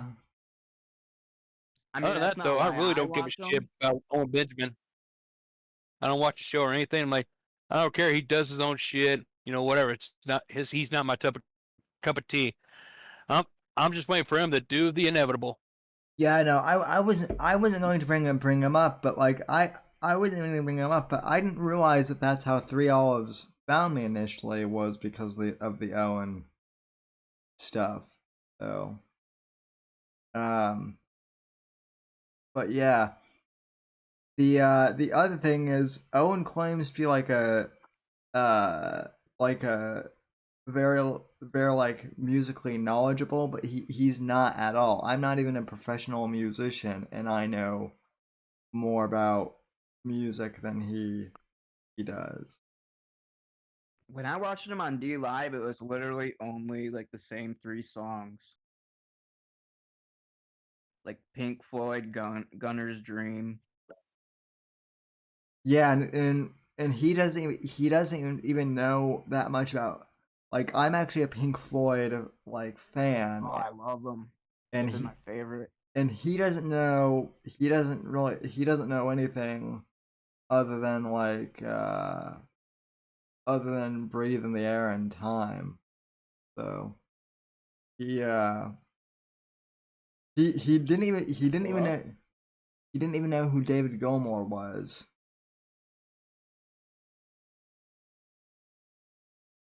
Did we lose you? Me? I think we lost all of Yeah, you. my internet's been a little funky. I think this froze. Oh no, you're back. Yeah, it's been freezing up on my end. Yeah, Discord. Yeah, I didn't know if it was me or the Discord or what. I think it was Olives. Yeah, and Discord has been doing some strange stuff lately too. Well, it needs to quit doing that shit. Yeah.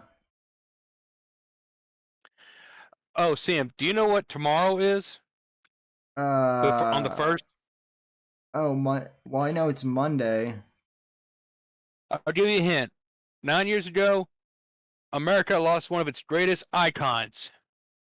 He died on March 1st, 2012. And Uh. he's a hero not just to you, but to me as well, and to a lot of people. Oh yeah. How do you, Oh yeah. Andrew's passing. Yeah. Andrew Breitbart, the man, the myth, the legend. Yeah. He was a legend indeed. So I wish. Yeah. I wish Ben would have stayed with Breitbart instead of start his own, thing. But that's just me. I mean, I'm not a fan of Shapiro, but I'll tell you what though, man, Andrew Breitbart, I love it when he used to be on Fox News on Red Eye on some nights, and he was hilarious and he was Mhm. smart. I'll tell you what though, Fox News just fucked up when they got rid of Red Eye. That was like their best show. They This was before Tucker. Yeah, they fucked up when they got rid of Red Eye, and they also fucked up when they got rid of basically when they stopped showing like the lake cam too. Oh.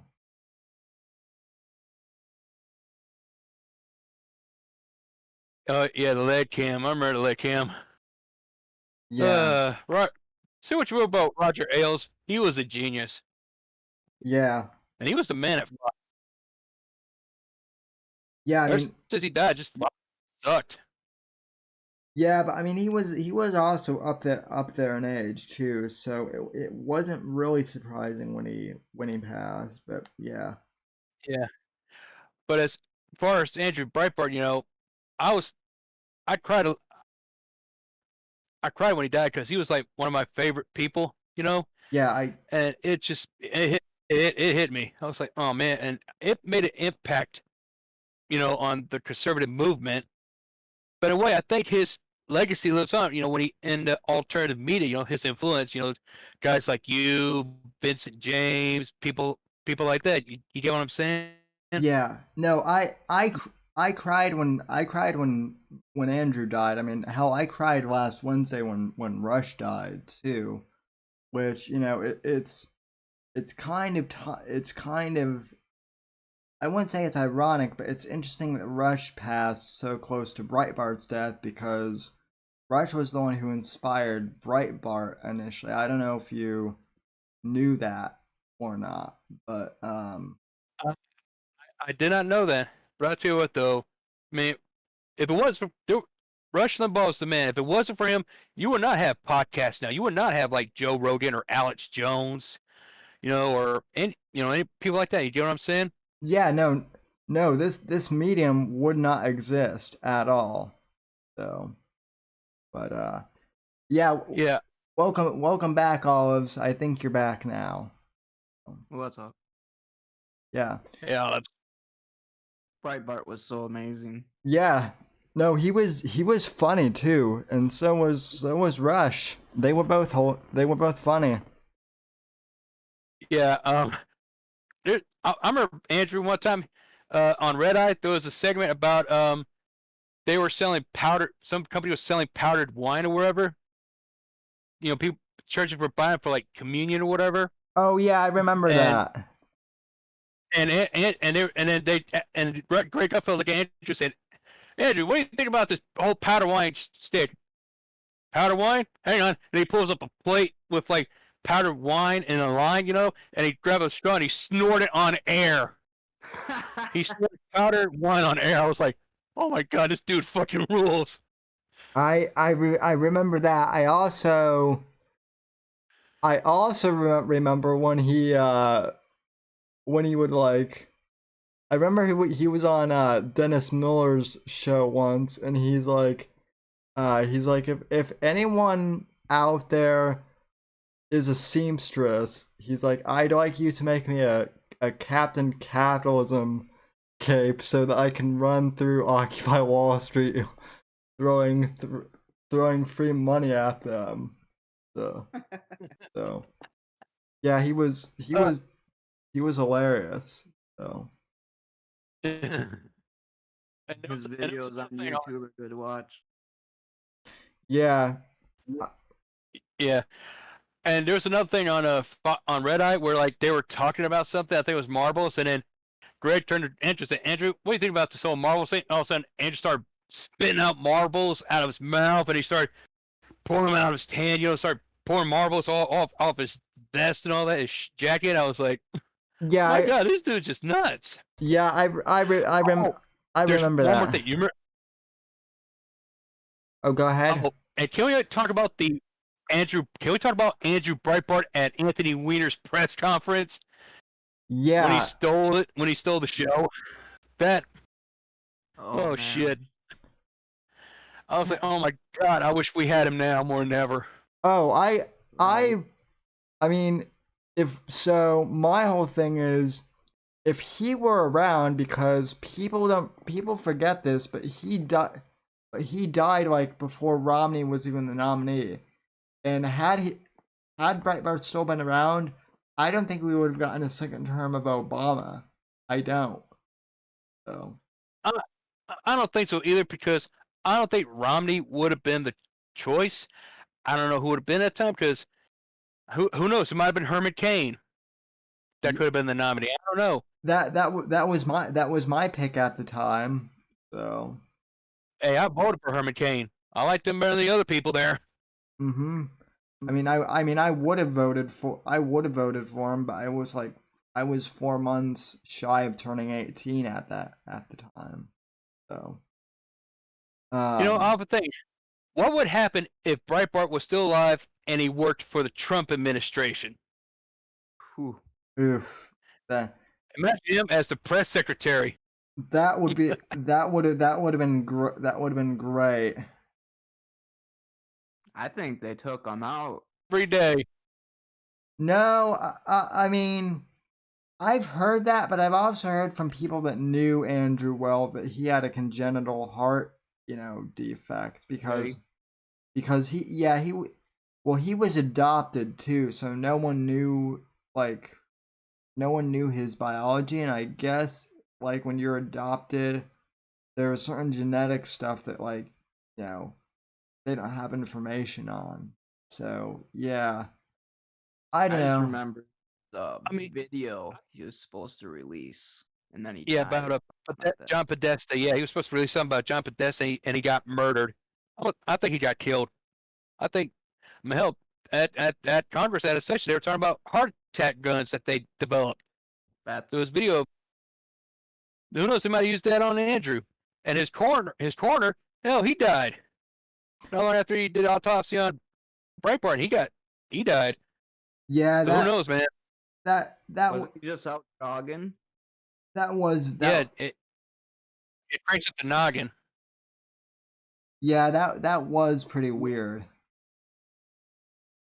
Yeah, I mean, kind of pissed me off, like, Andrew being murdered. I mean, I just can't forget the left for doing that, taking away a great man like that when he could have had given us some more years of entertainment and truth and enlightenment.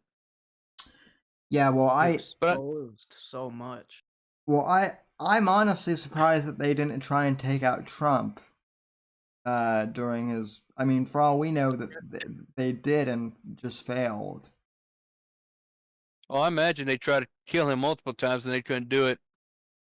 I'll tell you what, though. I mean, he's still got some influence. He's got some power. I mean, if they try to kill him now, people you're talking about riots, shit. Oh yeah. I mean, Trump. I mean, right now, the left. I don't think they want to kill the guy because they know it would, it would bite him in the ass. They'll try to humiliate him. They'll try to demean him. All that. That's what they're going to do. I mean, hell, right now I look at Twitter and people are already gotten the regret voting for Biden. I said, what do you expect, you fucking idiots? Yeah. Well, what I find, he's not going to give you the stimulus checks. He's not going to do this, that, and the other. I mean, hell, he doesn't even know what year he's in. It's his advisors. It's his handlers that are controlling the presidency. Yeah, he doesn't even know what he signed, and I don't think. Yeah, well, what I find funny is how all these leftists are complaining now because they're like, oh, we were gonna get $2,000, so that's why we voted for Biden in the first place. I'm like, you're literally admitting that you voted for Biden strictly because he promised you free money, which, I knew Biden wasn't gonna do any of that, so. Hey guys, I gotta run. It was nice talking to you, Sam. I'll hop in again. It was good talking to you too. Yeah, and I mean it's almost 1:45 here, so I think I'll wrap up the show. But it was great talking to both you guys. So. Have a good one, Keck boy. Yeah, it was nice finally making my debut here, Sam. Yeah, it was good having you on. So, and thanks for being a support of the show, and thanks for joining my Patreon and all of that. So it's nice to finally talk to you. You're very much welcome. And nobody I want to press F in the chat for Andrew Breitbart on Monday. Be sure to take a shot in honor of his memory.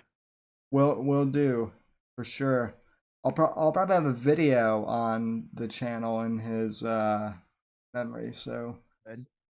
But yeah, I mean, if you look up on YouTube, there is a Red Eye special about Andrew Breitbart the day he died. If you look him up, like Fox News Red Eye Andrew Breitbart tribute or whatever, and it's got all the guests. It's got Steve Bannon, Ann Coulter, and everyone else talking about. Oh, and Ben Shapiro talking about Breitbart. Yep, I remember. I'll have to look that up. So you might have to play him for all of us to watch. Yeah. We'll go through it, maybe. Yeah. I'll wait then. And also a few months before Andrew died, you know who else died? Patrice O'Neill. Yeah. Another icon. Yeah. I was just thinking about Black man that red pills people. I mean, that's saying though, man. 2 men within months of died who are pretty much, American, icons. They red pill people on the left and all that, and they died. No, I mean, we know Patrice didn't die of murder. He died of diabetes. Which is a shame now because I wish him and Andrew were alive right now because we need those guys more than ever. I wish that Imagine the woman movement going up against Patrice. I right now. I wish that Patrice were still around just to see him and Nick DiPaolo talking with each other, because I mean, yeah, when Nick when I'll say this though, man. If Patrice O'Neill were alive right now, he would, and he had a podcast, he'd be bigger than Joe Rogan. Can we agree with that? He'd be bigger than Joe Rogan. oh yeah. Yeah. Well, I'd love to see Owen try and mess with Patrice, because I feel like Patrice would have absolutely like massacred Owen. Definitely. Oh, Patrice would ruin Owen so bad it'll force Owen to change his ways. Yeah. Mm-hmm. And Which Owen needs help badly. He needs oh to yeah. change. Oh yeah, he absolutely does. Get some help. Yeah, and Laura B has a good comment. Time to be those guys. Right. Yep. Well, I mean that's personally for me, Laura. As I've said, Rush and Andrew and Dennis Miller are all on my Mount Rushmore of influences. So Dennis Miller and Norm yeah. MacDonald. oh yeah. Hilarious. Yeah, for sure. Alrighty, guys. Well, I'm gonna wrap this up, and thanks for calling in, both of you. No problem. Have a good No one. problem. Thanks. All right, gentlemen. Thank you. I want to say to everyone, good night and God bless. All right, thank you. Yes, God bless you too, Fat Kick Boy. Thanks. Alrighty, folks, and yeah, that's the first time that we've had callers live on stream, so actually in the same window with me, so very cool. And yeah, that'll do it for tonight's show. I want to thank all of you for tuning in to the broadcast and the podcast. From all of us here at NGC Studios, have a good night. God bless. God save this great nation. God, freedom, I can see in that order. And I'll see you on the next episode of the Whitfield Report.